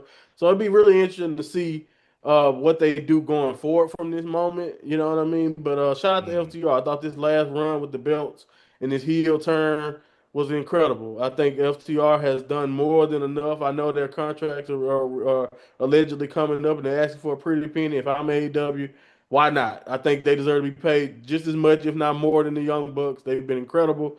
Having the Young Bucks and FTR as consistent teams to kind of always be able to turn to keep their tag team division afloat, in my opinion, has been something that has, like I said, kept their tag team division relevant and afloat. And I think it's vital for them. Like at the end of the day, they've had periods where it hasn't felt depth, but they've always had FTR and they've always had some of the Young Bucks, but like FTR especially now, in my opinion, with this last run, has just put had some incredible work, and I thought this was a great way to cap that off. And they told a great story here. So yeah, I gave this 4.5. Yeah, I'm going to give it 4.25. But like you said, Beth injury was kind of what started this feud, and that was more than a year ago. So again, Yeah. it's come to an end now. Predictions: we all went Cope and Cage. So boys 3, the girls were on 4. We got the International Championship next. Kazuchika Okada versus Kanesu Takeshita. The Rainmaker began to control the pace and started to use one foot to cover Takeshita to disrespect him. The challenger got in some offensive now and then, but the champion had the upper hand for quite some time. Don Callis tried to get Okada to finish the match instead of inflicting more damage at one point, and the final few moments were the most exciting. Both men came close to winning a few times, but when it was over, Takeshita pinned Okada to win the international title. But that wasn't it. It looked like the rest of the Callis family might team up on Takeshita. It's when Cole Fletcher made his return. He stood with Takeshita and the family back down. He gave the new champion a hug for laying him out with a clothesline. Wow. I mean, Jaxie, I'm glad he didn't overbook the finish, but again, Okada had lost to Takeshita, and what a match it was. This match was excellent. I feel like this is one that we're never going to do justice when it comes to sort of our description of how what took place. But this was just a great showcase. This is exactly what they've been building up towards between Okada and Takeshita, and they both just let loose during this match. There were so many counters. There were so many near falls. It was really hard to look away because you would just miss something. And this match had like a lot of pride and stubbornness written all over it, which just made it incredibly entertaining. And then you had Don on commentary, and he was just absolutely hilarious. Like he should just never change. He is the perfect like asshole commentator who believes he's done no wrong. Like not commentator, manager. I mean, so yeah, this match I really thoroughly enjoyed. You know what? I want to say I was surprised by the heel turn of Fletcher. I wasn't. I was shocked at the return of Carl Fletcher. So I was, pretty excited to see his return. Didn't think that he would get back here this quickly, this fast. But at the same time, when he was making his way down to the ring, I kind of called it. I was like, he's going to turn on Takeshita. If he's back and he's healthy again, he's going to want gold. And now Takeshita just won it. So in my mind, just before he turned, I was like, yeah, you're turning on him because Kyle's only goal is gold. So looks like we've got our next feud to look forward to. Yeah, without a doubt. I mean, Monty, like I said, it was a great match, but again, this being AEW, it's just like, can't you wait to the next Dynamite for Fletcher to turn and just let Takeshita kind of bask in his glory? Is the turnaround so quick to the next pay-per-view? I think it might be because aren't they doing like a new one that I've never heard of pay per view in like a couple of weeks? So it might be. I don't know if Fletcher's actually ready to fight. I could be wrong about that, but they could have, like you said, they may have fast tracked this before he was even ready to fight. But even if they didn't, I don't know. I think this, like, to me, it was always expected. I always kind of figured Fletcher was kind of being manipulative, even if it seemed like you could be turned. Mostly because Fletcher was such a compelling and good heel. I thought that risking to turn him babyface just because him and Takeshita are getting along and it's getting over. I thought that would probably be too premature. I think Fletcher right now and just so far, maybe he is a better babyface somewhere down the line. But so far, Fletcher is just way more compelling and has been so much better as a heel. And I think since you're losing to Takeshita from that side, and to be fair, Takeshita's kind of been a babyface pretty much just for a while now. But this seems like officially, the Don Callis family are no longer putting up with how honorable and all that he seems to be. But this match was incredible. Honestly, I'm not really that surprised. It's not just because of my history of watching Okada matches and Annie at this point to Takeshita. But everybody knows at this point when Okada is locked in and when the story is there, I mean, when he locks in like no other. Like I've made great points of how you can tell when he's kind of going through the motions. But this was a straight up strong style Japanese New Japan. It would be a main event type of like pacing and the way they were hitting each other. So I think this was really really cool. I think obviously you can tell Okada respects Takeshita, but at the same time he looks at Takeshita as nowhere near his level, and he kind of treats him like a young boy. And Takeshita is not really the type of person you can do that to at this stage of his career because he's so so massive and so physical. So I just thought they really played off each other well.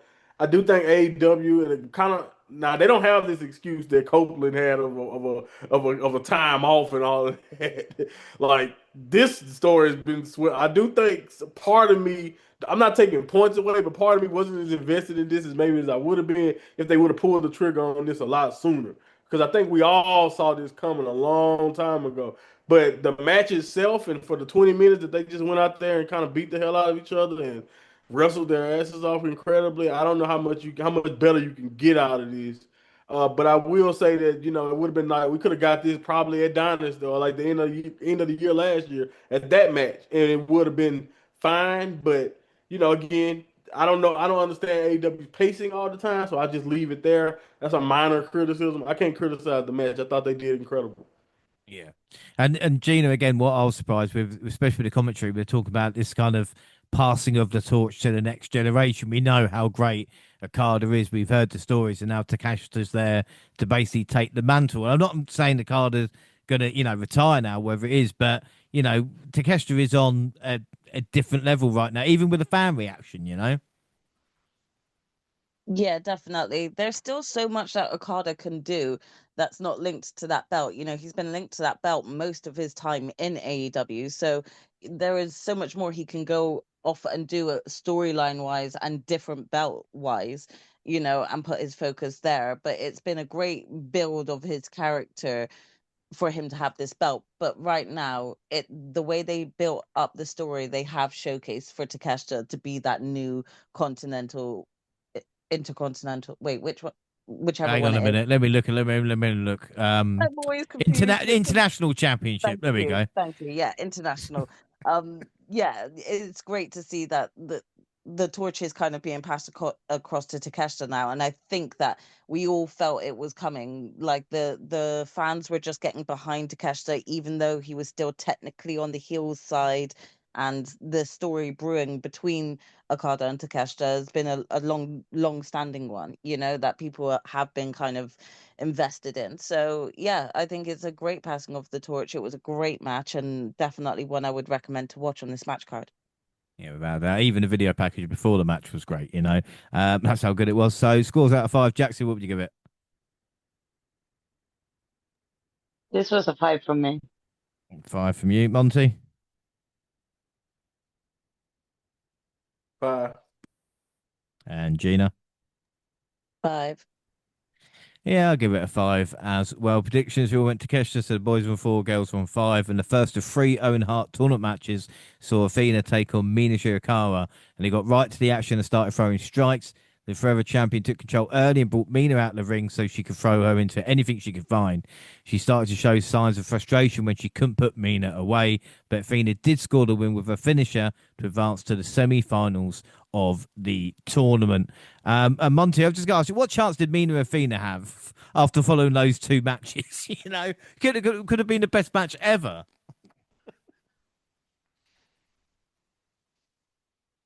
Yeah.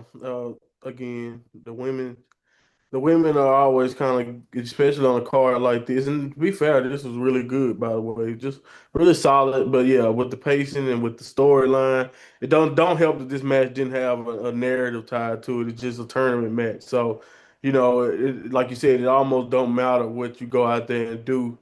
And like when you're following something like the Okada match, not only just from the quality standpoint, but just how invested everyone being, again. But in my opinion, if you want to make, you can make an argument. This is probably one of the worst match on the main card, and I still think this is a really good match. And like I'm not sure we can talk about it as we keep going about the main card, but we'll see. And I think that's the point that I'm trying to make about how strong this card is. So to be fair to them, after this and like we get even better matches, even not even better, but we get really good matches as we keep going. It's kind of hard to place it. You kind of at some point you're just following a banger no matter what you do. So yeah, it's kind of unfortunate that they kind of have to follow 2 bangers in a row, but it's kind of a good problem to have too. But yeah, so again, it does kind of suck from that perspective.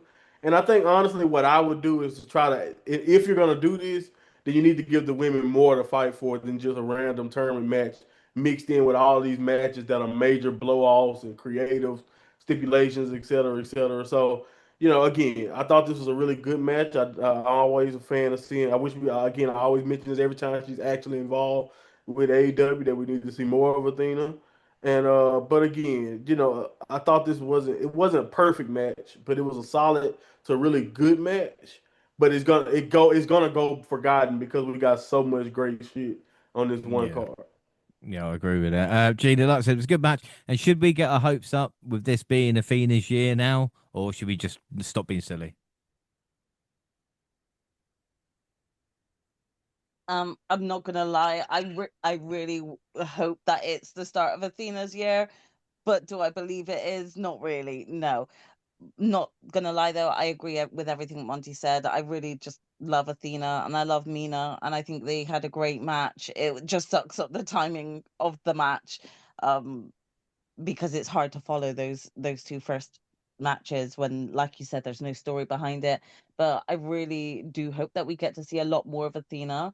I saw someone actually post on X like a week before this event or something, saying that they still think that Athena's finishing move is still one of the hardest women's female finishers out there, and I definitely agree.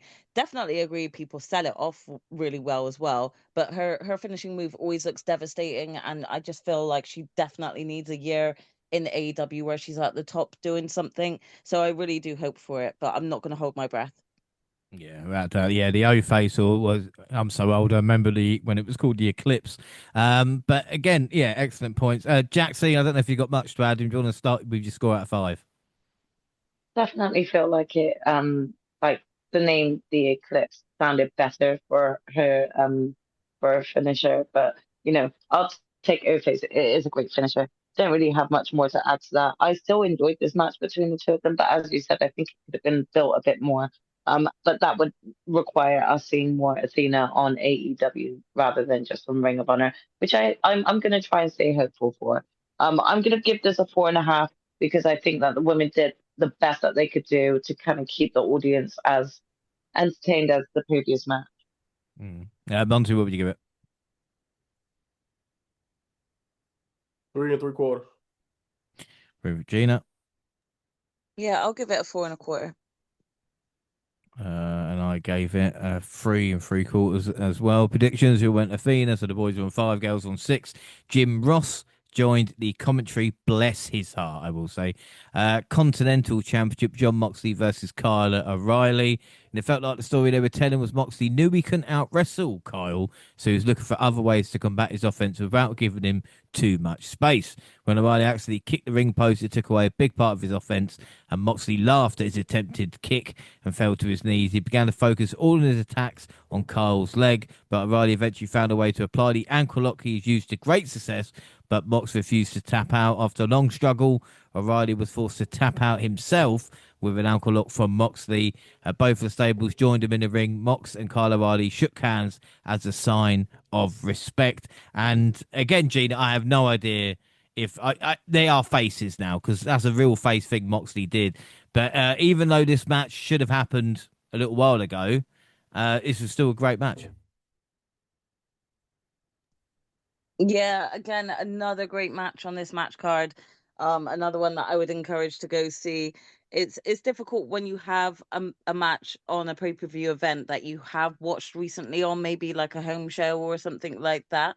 But when you've got so much stake behind it, like the fact that Kyle O'Reilly has had a couple of wins up on John Moxley, or they've gone to the time limit, it felt like it had to go to a pay-per-view event type match to have that final say on who was the winner between them.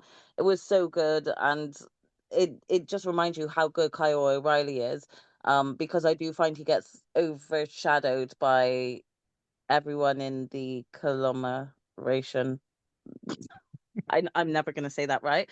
But I do feel like he gets overshadowed quite a lot. So for me, I do feel like this was another great showcase for him. But ultimately, I think, again, like you said, it's just blurring the lines on faces right now, because at this point, you do look at Mox like he's a face. You didn't look at Kyle like he was a heel either. It just felt like a really great, respectful match between two faces. And yeah, it was a great match. Yeah, without a doubt. And Jaxie, it shows as well how kind of important Mox's continental title reign, even though we laugh at the amount of different titles, this is one that has been consistent. And as we talked about earlier, like a pillars of AEW, who is a pillar of the AEW show and the pay-per-view now. Yeah, for sure. I don't think that Mox has had like a bad match recently at all. So, you can't put it past them. We've seen Cole and Mox, a few times now, and I think that they work well together. Do I think that they needed like this like another match between them? Not necessarily, but I do think it was good. I think their first bout was like probably better, but maybe it's because like, Carl surprisingly won through tap out and stuff that uh made the match feel a lot more peak, I would say, than this match. Not to take away from this match though. I think the caliber of wrestling was great. It just didn't have have the same heightened effect that their first encounter had, in my opinion. But I still think overall this was a good match. Yeah, I think that's a main critique, talk about this one. I know, again, injury to Cole stopped it.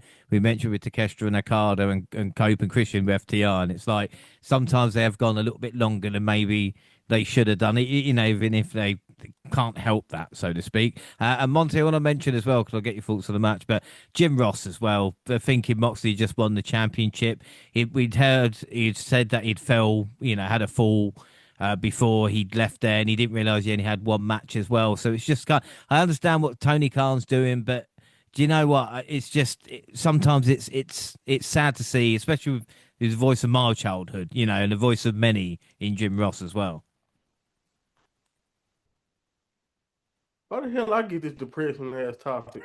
Uh, yeah. I don't disagree. I do think.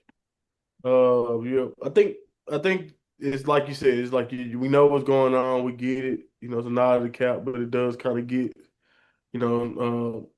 tough to hear at times when you see someone like that who was so good. Kind of not seemingly be able. But it's not even just like with the illnesses and everything else he's had.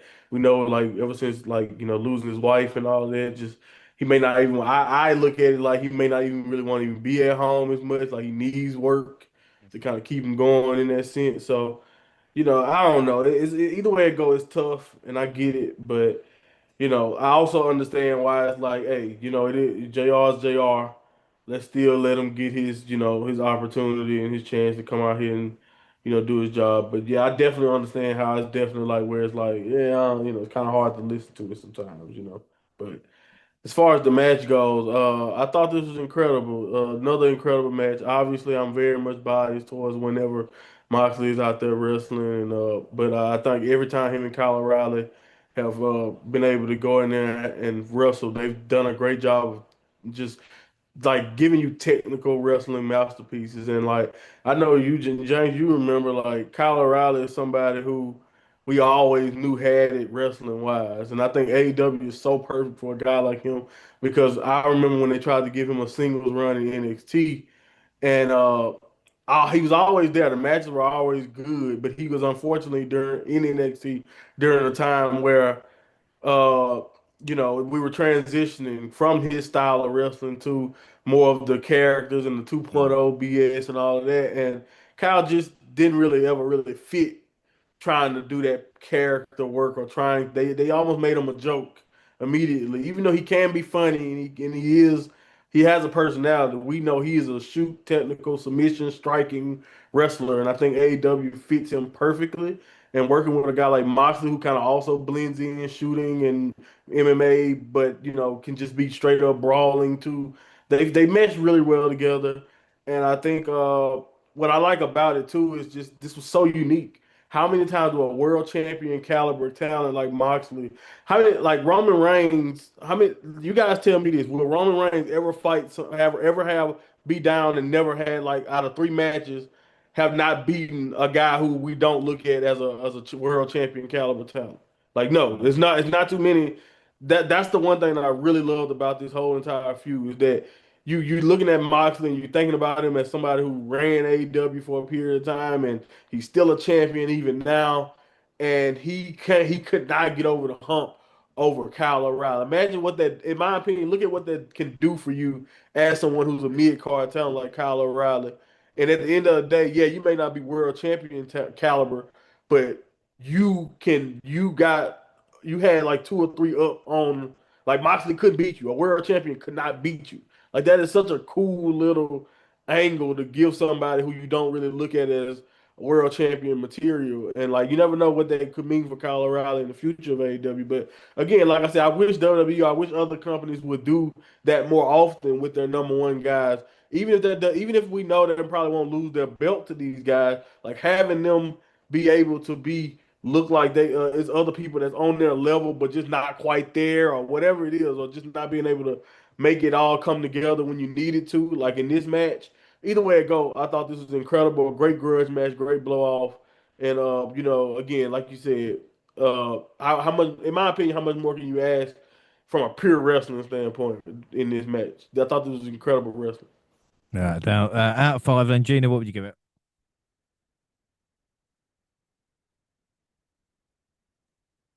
Um,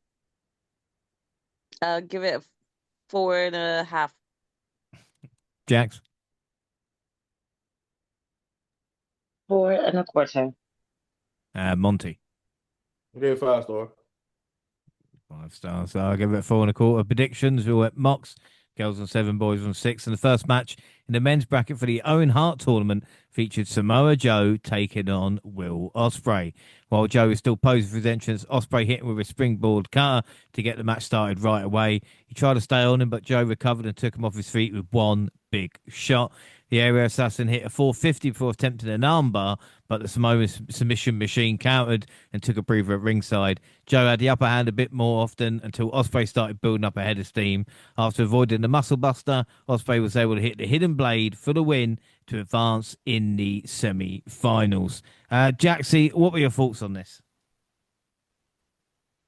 I mean, this match was just brilliant. This is exactly what I expected between Will and Joe. And it just exceeded my expectations. Again, another match that I just don't really feel like any of our commentary are going to do it justice. It was just, right from the very start of the match, like Will Ospreay was not waiting for Joe to feel himself to his music, come out to his entrance, nothing. As soon as he got in, he started off with a cutter straight away, and like that was just it. It was just madness from beginning to end, really. But this just really showed the perseverance of Will Ospreay. Like the determination of having a dream and like just working towards it. And you just can't help but just love watching these two go in the ring. I could have watched them probably for another go for another hour if they have the stamina to do so. They're just both so incredibly talented. This match was just high caliber and just, yeah, beautiful, right up there with one of the better matches that they've had against each other. Yeah, this was really, really good. And Monty, we're watching this as well, and a bit like your Mox point, Samoa Joe truly is generational. I know we've got the wrestlers like AJ Styles and Bryan Danielson wrestling at certain levels, but Joe to be doing this in 2026 is incredible. Yeah, I mean, it's underrated. It's something that I think I know for me, maybe people take it for granted because we're so used to it from Joe. Because he's always kind of just been solid, always been really, really good. And I agree, his AEW run is something that I don't see people kind of giving enough love to because every time he's been called upon and every time he's been featured, he's looked great. I also think this meant a lot to Osprey. Osprey kind of mentioned it when online or whatever when he talked about having a match with Daniels, AJ in the past, and now getting one with Joe. So he felt like he really wanted to do this. And if you know if you know Christopher Daniels, AJ, and Joe, and you know that legendary triple threat and just what they did for Impact back in the day. That was just really cool for everybody. But yeah, for Joe to still be this damn good, like you said, AJ is retired. Daniels is basically, I think Daniels is retired from in the ring too. I know he's still kind of managing him around AEW, but yeah, I know Daniels is pretty much done in the ring too. So yeah, it's very interesting, man. When you think about how where Joe is, and I think I've seen quotes of Joe saying that he's closer to the end than he is, but he doesn't wrestle like he doesn't seem like somebody who's getting ready to retire in a couple of years or whenever the timeline may be for Joe, or something. So again, incredible. It's the reason why every time AEW has been in turmoil, they throw the world title back on Joe. He's dependable and he's just great, So uh, I think Joe is just he's gonna no matter where they decide to use him, whether he's back in world title position or if he's just kind of helping guys along or putting over people like this, he's gonna be always be just very, very good and solid, and he has been that, and he's a straight up legend. But I thought this was great for Osprey too. You got a chance to see a little bit of the Death Riders' influence on Osprey, but at the same time, he was still the aerial assassin. So it'd be interesting to see how much he evolves with the style of the Death Riders, if anything changed. I even think the way his gear look like we're getting ready for like maybe a different version of Will Osprey as time goes on, because I do think those felt like Death Riders colors kind of mixed in with his own style, and a little bit of an ode to AJ, but also that Styles clash. Come on, man. I mean, I know Osprey's gotten big, but it was still impressive to see him kind of muscle up Joe like that and hit that Styles clash. And I thought the ending was great because Joe looked strong. Joe with the double hidden blade and all that, in my opinion, still looked strong in defeat. This is a really good match. This could have been the final if you ask me. Well, this is the thing as well. Even with this matchup, Joe and Osprey, two guys, feels like I've seen this match loads of times, but it probably only been a handful just because of where these two guys are, if that makes sense. But again, it's really, really good stuff. And Gina, we mentioned Takeshita and his reaction. We obviously know with Mox, but the crowd are ready for Will to claim the crown. This is the story now. Yeah, you can definitely hear the crowd are just ready for Will to be on top of AEW now and to be carrying the division and be the face of it. So the pop was just amazing. One thing I do want to quickly call back to though is comparing this to, not the caliber of the match, but just comparing it to the other tournament match, which was on the female side. And I will say that more hype was into this, maybe because Will and Joe are, bigger stars, if you want to say it like that, than Mina and Athena. But Joe and Will, they kind of got involved with each other during some of the dynamites, or at least, said some things on camera to each other on one of the collisions or dynamites. And I think like had they done that a little bit more as well, then maybe there would have been more of an interest and a hype for the ladies match. But it's things like this to keep an eye on. You're having two of the same sort of matches run alongside each other, but there's a difference in how each match feels in terms of importance. So that's just one thing to just point out there, but not shading anything from the match. As both Monty and my sister said, the match was just amazing.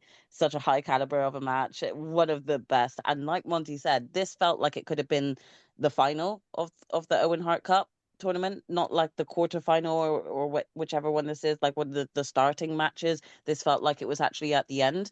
So the fact that you've got that sort of caliber of a match shows you that you should get a great rest of your tournament.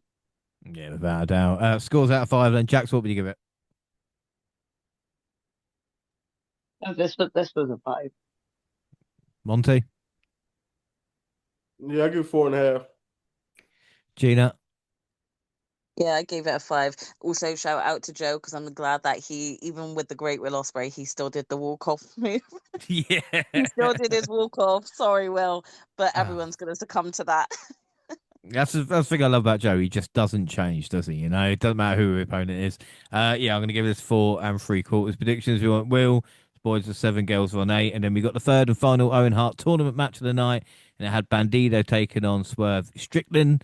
There was a lot of build-up that made it feel a lot more personal, as you just mentioned, Gene, as well, with Swerve attacking Bandido in Ring of Honor and stuff like that. It's definitely something they will have to look at.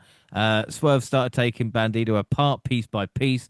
He slowed the pace down and tried to keep the high flyer grounded. Bandito looked like he had the match won with a 21 plex, but his injured neck was unable to hold the bridge. When he went for it again, Swerve countered it with a vertebraker for hitting the house call for the win. Monty, again, as we said, another great matchup. Yeah. Again, it's like getting swamped with good matches, man. Like I don't know how people watch this. I mean, it's just too much good wrestling, at one time. I can't handle it. But again, I thought this was good. Yeah, again, the standing house call. I mean, the 21 plex.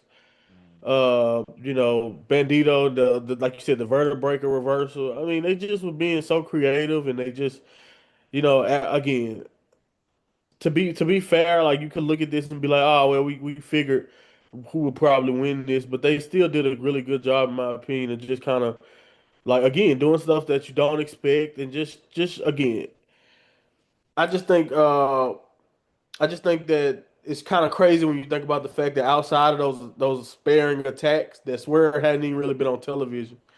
You know what I mean? And he could just come in out of nowhere and get in there with Bandito and do stuff like this. So I'm interested to see what happens with Swerve, because I can definitely think of some very interesting futures for him going forward, and I think he can be. And I'd be interested to see how this tournament end up. We might just end up with him and Will in the end, but if that is the case or whatever, it'll be interesting to see.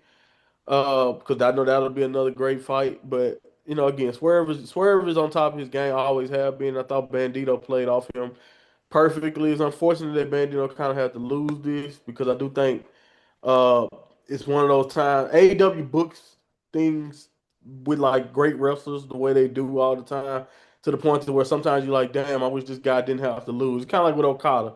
Like you almost wish Okada didn't have to lose his match to Kessler, because we in these situations. Or Joe. But yeah, man, I think Swerve again coming out the victory makes sense, and I just think the quality we got here for like a 15-minute match, for something that had a build but still wasn't a main title match, just a tournament match. And we still got some just again some of the most creative and fun and just fresh feeling wrestling that you can get from a one-on-one encounter. This didn't have any crazy stipulation. They just went out there and worked great. Like I don't know again, we just spoiled in AEW when stuff like this. When the card breaks out like this, we are spoiled. Yeah, like you said, the house call spot and the poison runner off the apron were just fucking nuts. But Gina, does Bandito have that Ring of Honor curse of not getting any further? Because I'm pretty sure he's a Ring of Honor champ. He might not be, but he's still associated. And it's like, come on now, surely it's time to have a little run in AEW. Yeah, it does feel kind of half-assed in some ways when you're sort of putting him on a pedestal and Ring of Honor, but then in AEW he kind of always seems to not quite get there, at least in the more important matches that would make a difference for him. I think we've all seen how popular Bandito is. The crowd always goes crazy for him. They love seeing him and seeing the moves that he does, but he just never seems to be able to get that main big win that he always needs. And it's like, when is it going to be Bandito's time? Does he need to shed the Ring of Honor side to fully commit to AEW? But I don't even know if that would even help at this point. So either way, Monty gave this a really great review. It was another good match after another good match. So there wasn't really much that I don't think these two could have done that wouldn't have impressed. Yeah, exactly. And Jaxie, again, as Monty did mention, Swerve versus Osprey for the final Forbidden Door is going to be. I mean, if these two matches are great, you know what I mean? Like,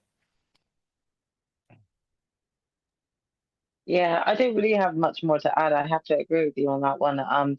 Again, you could probably just give them time to cook. Like I feel like Bandito and Athena are going through the same sort of like Ring of Honor curse at the moment, that they're, peak within the Ring of Honor division, but hardly seen on AEW. So if that's the case, like you really should be having these two really doing much more on AEW if you want to keep building them as wrestlers and their status as well. So we'll see what the future holds for them, but certainly this match, even with Swerve coming out as the winner, this match went hard between both of them, and I think my sister said it right. The crowd were heightened for Bandito, so maybe we'll see more coming from him soon. This match was excellent now. Yeah, without a doubt. Right, so out of 5, then Monty, what would you give it? 4.5. 4.5. Gina, Same 4.5. Jax, Same 4.5. and I'll give it a 4.5 as well. Right, okay, come on. There's always a lull in AEW pay-per-views. We're going to get through it. Predictions, we went swerves. The girls on 9, boys on 8. We've got the AEW Women's Championship next, which was Tekla versus Shida versus Statlander versus Jamie Hayter. And all 3 challengers teamed up to take out Tekla right away, but it didn't take long before Hayter and Stat started fighting. Shida and Statlander worked together, but Hayter and Tekla managed to stay in the fight. Tekla did retain the title with a stomp to Statlander to still be champion. Gina, I mean, what are your thoughts on this? I wonder if Tekla kisses her mother with that mouth. Do you know what I mean? It's just disgusting, Tekla. Come on. I mean, we'll never know. Maybe Tekla learned it from her mom, but no. Do you know what? I really would like to say like this match was good. It was good. In my opinion, it wasn't actually centered around the woman's champion, though. I feel like more of the story had more been showcased around Shida and Statlander's frail relationship, or the fracture in their relationship that we've been seeing bleeding out over the past few weeks, and don't get me wrong, I enjoyed this match, but after I had watched the match, I realized that I feel like that it was more centered around Chris and Shida rather than Thekla herself. And with just Thekla being involved as she's the women's champ, and Jamie to add another, lady up in there. But I think this is where we like to point out how not much thought or detail has really been put into the depth of building the storylines for the women's matches for the pay-per-view events. I know they've been having sort of, running sort of back and forth with Tekla's group and Jamie Hayter and Alex Windsor, but no offense, like you two should just be focusing on Divine Dominion and not really be like, if you guys are trying to go for the tag belts, why are you also in the main? I don't like the crossing over of this of that in any platform as it is. I just think it's silly. So it's just, yeah, for me, it was hard to kind of take away from this match to say like, oh, Thekla was amazing in it and deserved to retain her world title, when I feel like the main story was more behind Shida screwing over Chris, thus then helping Thekla to get the win. So it was a great match, and I think they all put a good amount of effort into it. And I liked Jamie Hayter and Chris having a bit of a standoff with each other because they seemed very evenly matched.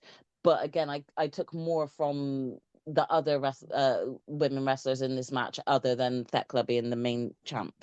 Does that make sense?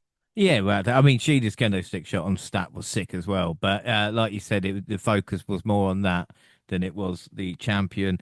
And Jaxie, again, it's a shame because the other 3 have been champion, and it felt maybe the crowd would be more into it. But again, it's like AEW have conditioned the fans to be like, oh, take a little break now because we've still got a couple of matches left. Yeah, I agree.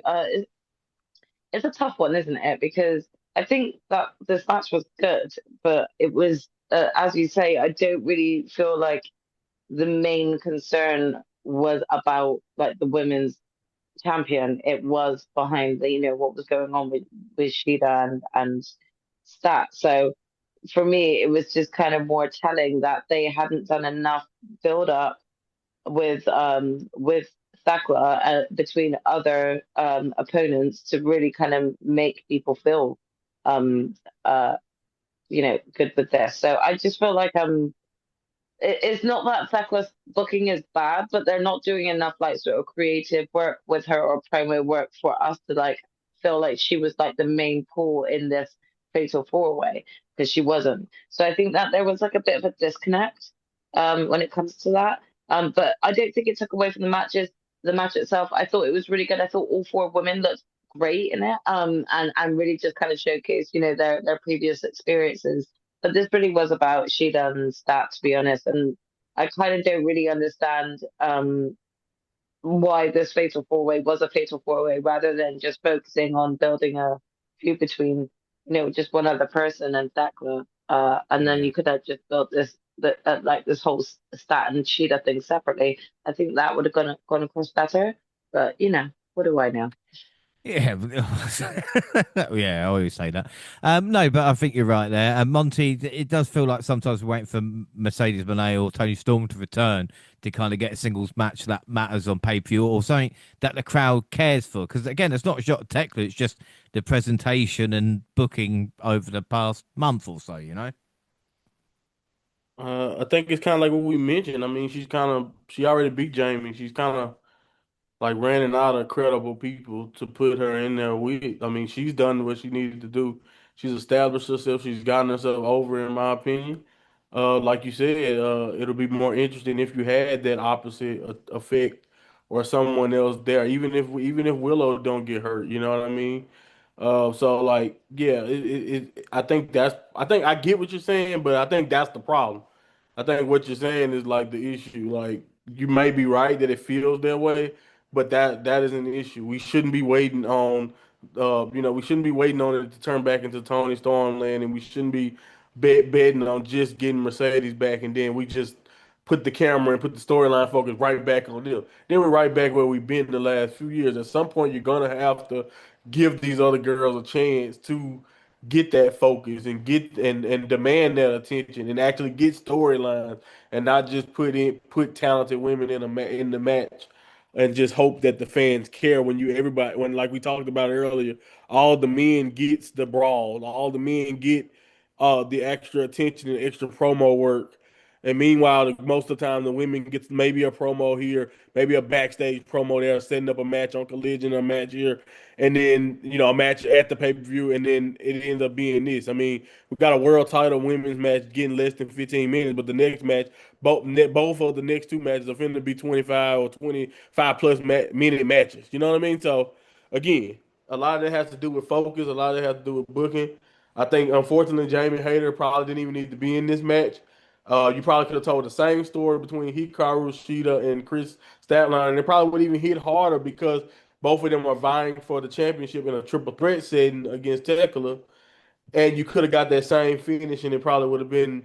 You wouldn't have. Nothing would have changed whether if Jamie was there or not. Even though I do think the parts in the match she was there was interesting, and I do think they all worked well. Don't get me wrong. I'm not criticizing any of the women. I'm just saying the booking of the situation and the booking of the match just for some reason for an AEW World Title match on a big card, it just like you said, it felt like the filler of the show, and we should never be in a situation where the AEW World Title feels like filler. And so Yeah. they have to work on it. They have to build if they're going to use a cleaner, they have to build a cleaner up to feel like we're watching a Tony Storm match and a Mercedes match. Like we have to continue to work Thekla or give Thekla baby faces to work with that make these matches feel like more than just a solid match to get us to the next big match. Yeah. And the thing with Hater, to quickly, Hater and Windsor, we just feel like we're waiting for All In for them to win the tag titles. Do you know what I mean? So again, it's like we can Yeah. kind of see where it's going, but at the moment we're in a holding pattern, which isn't great. Gina, what would you give out of 5? Um, I'll give it a 4. That's me being nice. Mm-hmm. Jaxie? Yeah, same four for me. Monty? 3 3/4. I'm going to give it 3.5. Predictions. We all went Tekla, so girls on 10, boys on 9. And this year's Stadium Stampede match featured 14 competitors to make it the biggest bout on the card. We had Chris Jericho, Shelton Benjamin, Bobby Lashley, Jack Perry, Kenny Omega, and the Young Bucks taking on Ricochet, Khan, Lioa, Aewdon, Davis, Connors, and Finlay. As soon as ref called for the bell, all 14 men started brawling. I mean, this was long, but the entrances were great. The faces wore suits. And it may be a mess sometimes, but this is what AEW is all about. We see Leo Rush appear, also Luchasaurus. It was all sorts of nonsense. I can't. Do you know what I mean? Whatever I say, just watch this. Yes, it was long, but it was crazy. You know, in the end, Jericho managed to get the victory for his team But there's not really much else I can add because Jaxie, this is what AEW is all about, for me. Yeah, this is your level of like sort of goofy level fun that works so well. This was highly entertaining. I really liked the shot they did at one point. I think it was like sort of like four camera angles at one time. Now I'm glad that they didn't stick to that because don't think I would have been able to have paid attention at all if they stuck at that sort of four camera section. But I do think it was quite cool just to like do a little bit of a snippet away to see like you could just look in each section to like try and see what each of them were getting up to. But this was all kinds of silliness, but in a good way. This kept you entertained. You kind of didn't want to look away because there was just so much happening that you wanted to make sure that you could just see everything that you could. So you'd probably have to watch it a couple times in order to like really see everything that took place in this match. But it was just entertaining as hell. And yeah, I just enjoyed it a lot. I've got no complaints about this match at all. It was so much fun. Yeah, I mean, this is the thing, Monty, innit? If anybody wants to know what AEW is about, just watch like a stadium stampede, Yeah, it's another one of the matches, kind of like I mentioned earlier, like that with the fairway card is like, it's just something that's uniquely AEW. Like at the end of the day, at this current stage, I know you can say they may be barring for some of what ECW would do, but even this is completely different to me than that. It's like I think this is like one of those things that's very, very unique and very, very AEW. Like you mentioned, like you want to explain AEW, you definitely can use these type of matches. It was just good fun. It was so fun that I think the wrestlers were having fun. Like at that point, like I know they were, portraying that they're fighting each other and they're against each other, but I know putting some of this shit together and working through the spots, I know that they were getting a kick out of just, you know, doing some of this and putting all this stuff together. And at the end of the day, it just felt it was good fun for everybody. I don't see how you can really look at this match and just not be like, wow, or just having fun. At times, you can hear the commentators laughing at different spots and stuff like that. I mean, other than the Jungle Boy trying to literally murder Mark Davis, I don't think anything like he literally tried to run him over with a bus. We just glossed over that because I guess Mark is a bad guy, but I'm just saying he literally, literally just Yeah, tried to fuck kill him. him. Who cares? He's a bad guy. Of course, He you had a run good him over. month, you know what I mean? Like, Right, right. New champion. I don't care. But yeah, so I got a good kick out of it. It was a really good time. Was it a clusterfuck? Yes, but all of these matches are clusterfucks, and as long as you have fun with that clusterfuck, you ain't supposed to complain about it. So I thought it was a very, very fun clusterfuck. yeah, without a doubt. And Gina, like I said, it's always fun to see Shelton Benjamin defying apparently what his age is to just kind of fly and just to see everybody. Like I said, Monty said, everybody just had fun in this, didn't they? Yeah, it was definitely just one of those fun matches, and Shelton just looked great as he usually does. I can't get over how great Shelton Benjamin still looks. He literally looks how he was in wrestling 20 years ago. It's insane. But the whole match was fun. I think my favorite parts had to do with like the tennis balls being chucked at Ricochet. That was just funny. I do like a bit of goofy wrestling, and I think this helped break up a bit of a serious show in a way. So yeah, I enjoyed it. Right. So scores then, Jaxie, what would you give it? You know what? This was highly entertaining, so I actually gave this a 5. Yeah, 5. Monty 4 3/4.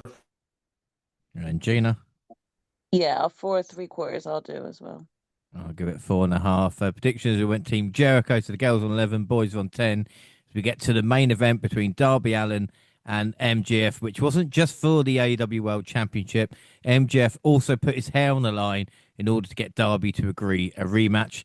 The instructions took longer than usual, but it helped create some anticipation for when the match started. Darby used a side headlock takeover a few times, but MJF kept kicking out. Darby sent him out of the ring and went for a suicide dive.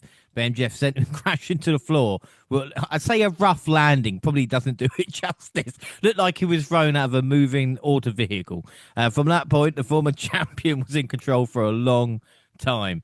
The missed coffin drop on the apron looked painful as well. MJF pulled a cameraman into the path of a suicide dive. I mean, the way it was shot looked cool, but Darby with them bleeding in the back of his head after leaping off the stage onto MJF through a table. But that wasn't the end.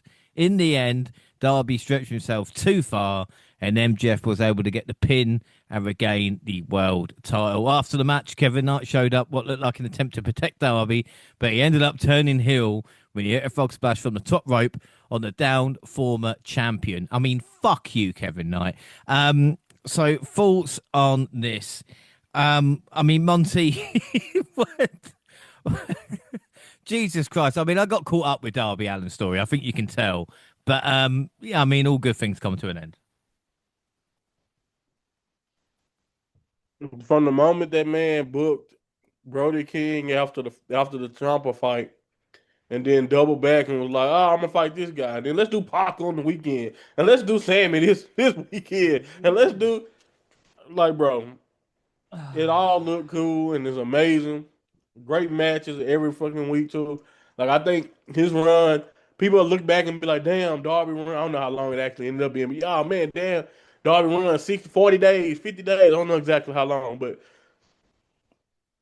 they're gonna you might, but it don't do any justice to how good his run actually is from a match standpoint and the title defenses and everything he put into his run. But I've been watching wrestling way too long, man. I know, but you can't do it. You can't work that much. You can't do it. You can't give a title match every week and then think you're finna be Roman Reigns 1,000 day run. It's the reason why he was 1,000 days. It was the complete opposite of that. It was the complete opposite. He worked once every few months sometimes. So for real, like I'm serious. So like I'm just saying, yeah, it was cool, but I always knew, especially, and then even with the hair stipulation, I was like, it'll be funny because I can see Max doing some Kurt Angle goofy, put a wig on, heel work after you cut his hair. But the whole entire time, I was like, yeah, nah, Max ain't giving up that hair. And like, even Mick Foley, like I said, I think some of the stuff about be a legend and all that type of stuff, in my head when he jumped off that stage, Darby knowing he was already beat the hell down and he barely got to this match. In my head, he heard Mick crazy ass saying, he heard that legend line. He was like, "All right, I'm gonna do it." And Darby always do. He don't have a conscience. He's not gonna think twice. He's gonna do it. And like you said, jumping off that and just going through what he did and putting his body through it, he didn't have enough. It was some nasty spots in this match though, man. And I actually would have been, like I told you before, James, I would have been happy with either person winning because honestly, they both would have deserved it. Uh, I mean, again, like I just don't know. This is one of the better matches I've seen from like not really from Max. I think Max underratedly has had a great year also. But this was really good. And I think even if you wanted Darby to win and you were just sad about this, I don't see how you can not look at this and be moved from the storytelling and what they kind of did with this match. And say what you want about Max. Max is 3-time AEW World Champion. Like you said before, what I think he's at 30 or right at 30 years old. I mean, he's very, very accomplished, man. He's one of the best in AEW easily in their run, and I think his work is speaking for it. And I think again, even as great as Darby was, in my opinion, I think it was a great conclusion to a story for Darby because Darby is the perfect guy to make kind of crash and burn like that in the fashion that he did. Because that's basically who Darby is, man. It's kind of just basically who Darby is, and it was signs in all his matches as they went on. And like, people say the AEW don't do long-term storytelling, but Darby Allin is a great example of it. Because as the matches went on, you could see he wasn't the same. His body was breaking down from the schedule he had kind of picked up, and it paid it went in MJF's favor, and we got MJF back on top. We'll see for how long though, because everybody wants the world championship. So it's a nice line of people still waiting to get a shot at MJF, and we'll see what happens with Darby after this too. I mean, obviously, I'm assuming Kevin Knight at some point. I'm not really too mad at Kevin Knight because as soon as Kevin Knight won that championship, his whole demeanor kind of changed to me. The way he talked, the way he walked, I was like, oh yeah, he might. I thought he was gonna turn on speedball first, but doing it to Darby, I thought that was a great way to kind of end the pay per view and maybe even give Kevin Knight a launching pad into stardom too, in a sense. So I'm not too mad at it. I thought this was a good piece of business all around for everybody. I thought Darby's story was great. Max, a walk away 3-time champion, and then even Kevin Knight looks way more important. And they've done a really good job, in my opinion, this year of making Kevin Knight feel like a star of the future. Like where Kyle Fletcher was, I feel like Kevin Knight is kind of picking it up and being that young guy who we can see lead the future right now while Fletcher's hurt. You know. Mm. It really pissed me off when AEW announced the pay-per-view in fucking Canada as well, like literally the day after this, and I was just like, oh well.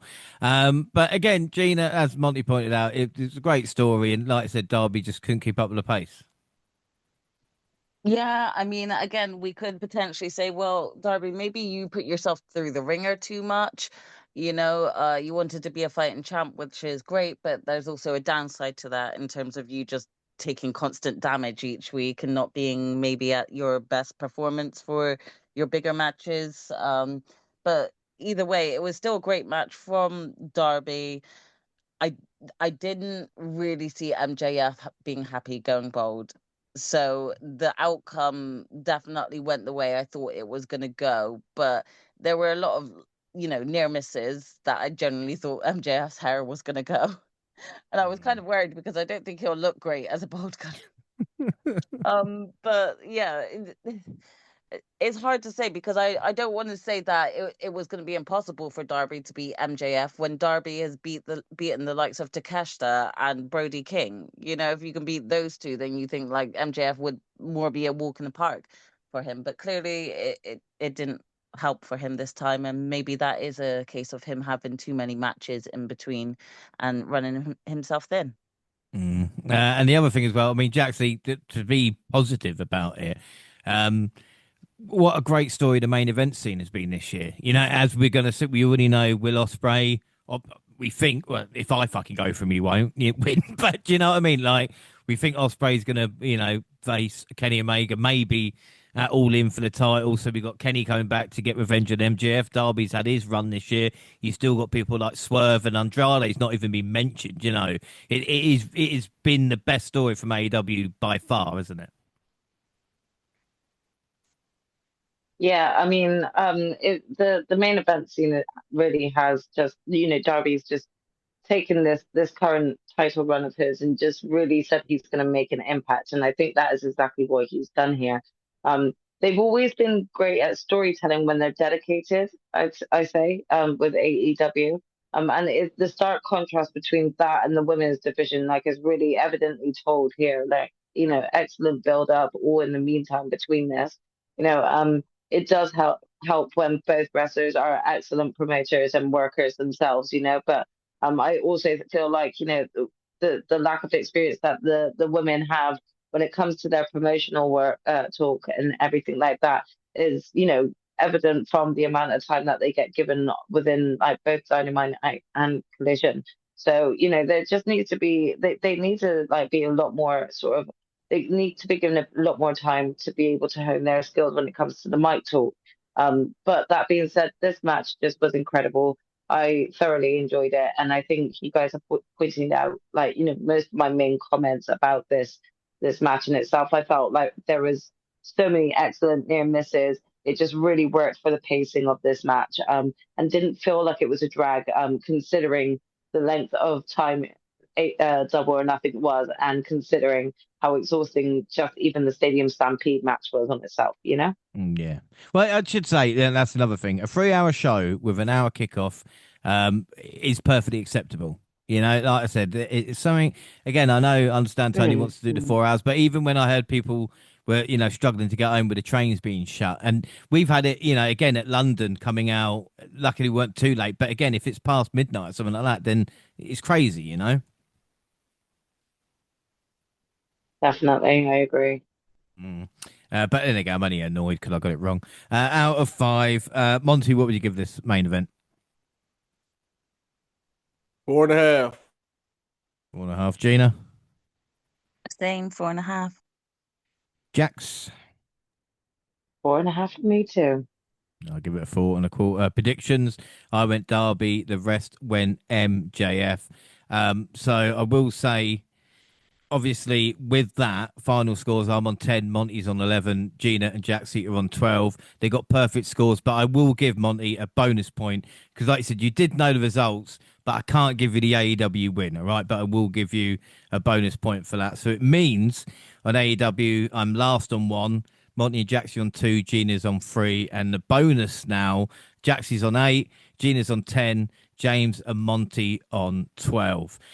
Wow. So yeah, well done, Gina and Jaxie, for the win there. And again, bonus points, and it's as tight as it ever has been at the top. Overall, I mean, same problems, I would say when it comes to me. But Gina, I mean, what were your thoughts overall? What's your match of the night, your MVP, and your score out of 10?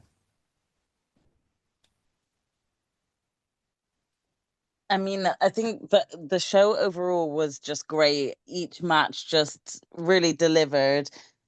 I'm not including the pre-show matches sort of within this, and there's no slate to them, but like I didn't really care for those, but I never really do. The main match card though was just great. I think every single match delivered in their own way, shape, or form. I really wish that the women's matches had more kind of story built up to them, because the women's matches just felt like the less hyped matches on this match card. Oh God, uh, I had a couple of fives for match of the night, didn't I? Mm-hmm. Um, I think one was the Takeshita Okada match. What were my other fives? Do you remember? Osprey Joe was your other Oh, 5. oh gosh. Oh, I don't know. I'm gonna go with Okada and Takeshita for match of the night, especially because of the Kyle return as well. So I'll go with that as my match of the night. Um, I'm gonna give Will my MVP because he had a great match against Joe.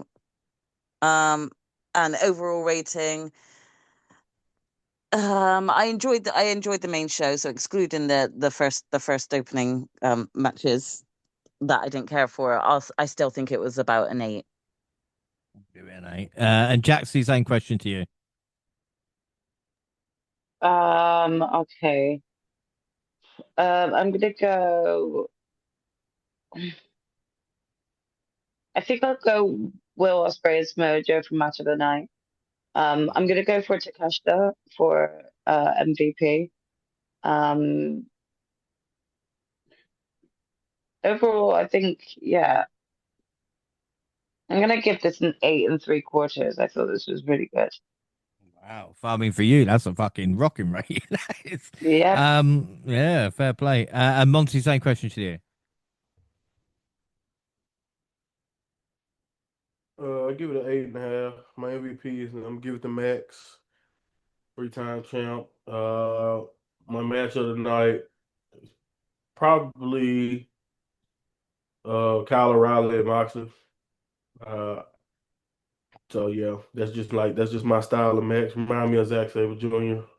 Be nice if he was there to wrestle that way too. But yeah, I agree. I think if you love AEW right now, you probably if you love AEW, then you probably thought this was an excellent show. And if you don't really like AEW, then you're probably just missing out. Like they're really doing some really cool, creative stuff and telling good stories too, which is a criticism a lot of people have for them. And I don't see how you can really criticize them that way these days. I mean, I do think it's not consistent. I agree with y'all about it'd be nice to kind of get that for the ladies too, and get that for everybody up and down the card, Ring of Honor talent, whatever. It'd be nice to get some, more consistency for everyone. But uh overall, though, I don't know how you get a better main card than this from a quality standpoint, even if everything wasn't perfect. Like I just think I'm not sure if this is my highest rated show of the year, but honestly, I don't think I've seen a better wrestling show this year. Like even night two of WrestleMania was great, but in my opinion, I feel like wrestling wise, you can't get much better than this. No, I will agree there. I mean, I give it 8 3/4. Like I said, the main card was excellent, even though it was a bit of a slog trying to watch it through. Match Okada versus Takeshita, and my MVP is Samoa Joe.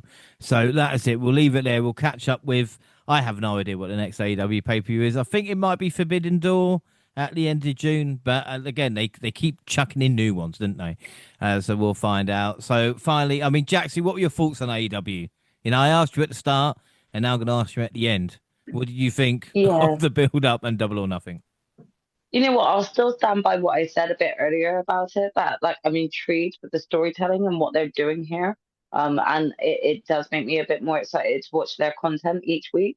However, they have to get better at the women's division. I think what this pay-per-view actually managed to sort of solidify for me was how much work we still need to do to actually promote the women's division in the same sort of caliber and same light as the men's division. That's not to say that the women's matches aren't good or great or at a good caliber of wrestling, but what I'm saying is promotionally and creatively, they're not being booked right or booked correctly for us to really feel invested in the matches on a pay-per-view event compared to the likes of how invested we are in the men's matches. So I think that's the only criticism I have about this pay-per-view is that it really highlighted their flaws when it comes to the women's division, and they have to work harder on that.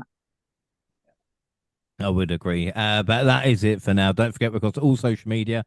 X at the WNR Podcast. I'm at the WNR Pod James. You can find the entire WNR team on the banner. Jaxie, where can people find and follow you? On Twitch and X at Jaxie Scarlett. Monty? At Monty Pod on Twitter.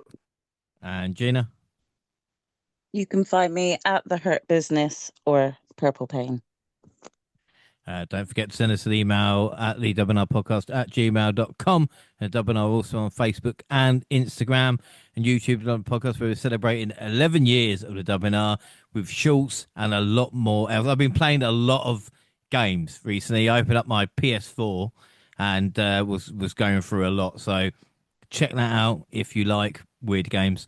And also the podcast is live on YouTube and also on SoundCloud on your phone. Also Spotify and iTunes where you can download, subscribe, rate and review there. And that is it. Our next episode is next week and it is going to be Clash in Italy. Until then, I'm James Rowlands and I was joined by the fantastic Jaxie Scarlett. Thanks for joining me, Jax. It's been fun and I can't wait for the next one. Of course. And the mind of Monty. Adios, house. And of course, the genius of Gina. Thanks for joining me, G. Thanks, and I'm going to keep the crown on top from now. Well, like I said, if I can't win, I hope you do. That is it. Aww. Thanks for listening, everybody, and bye.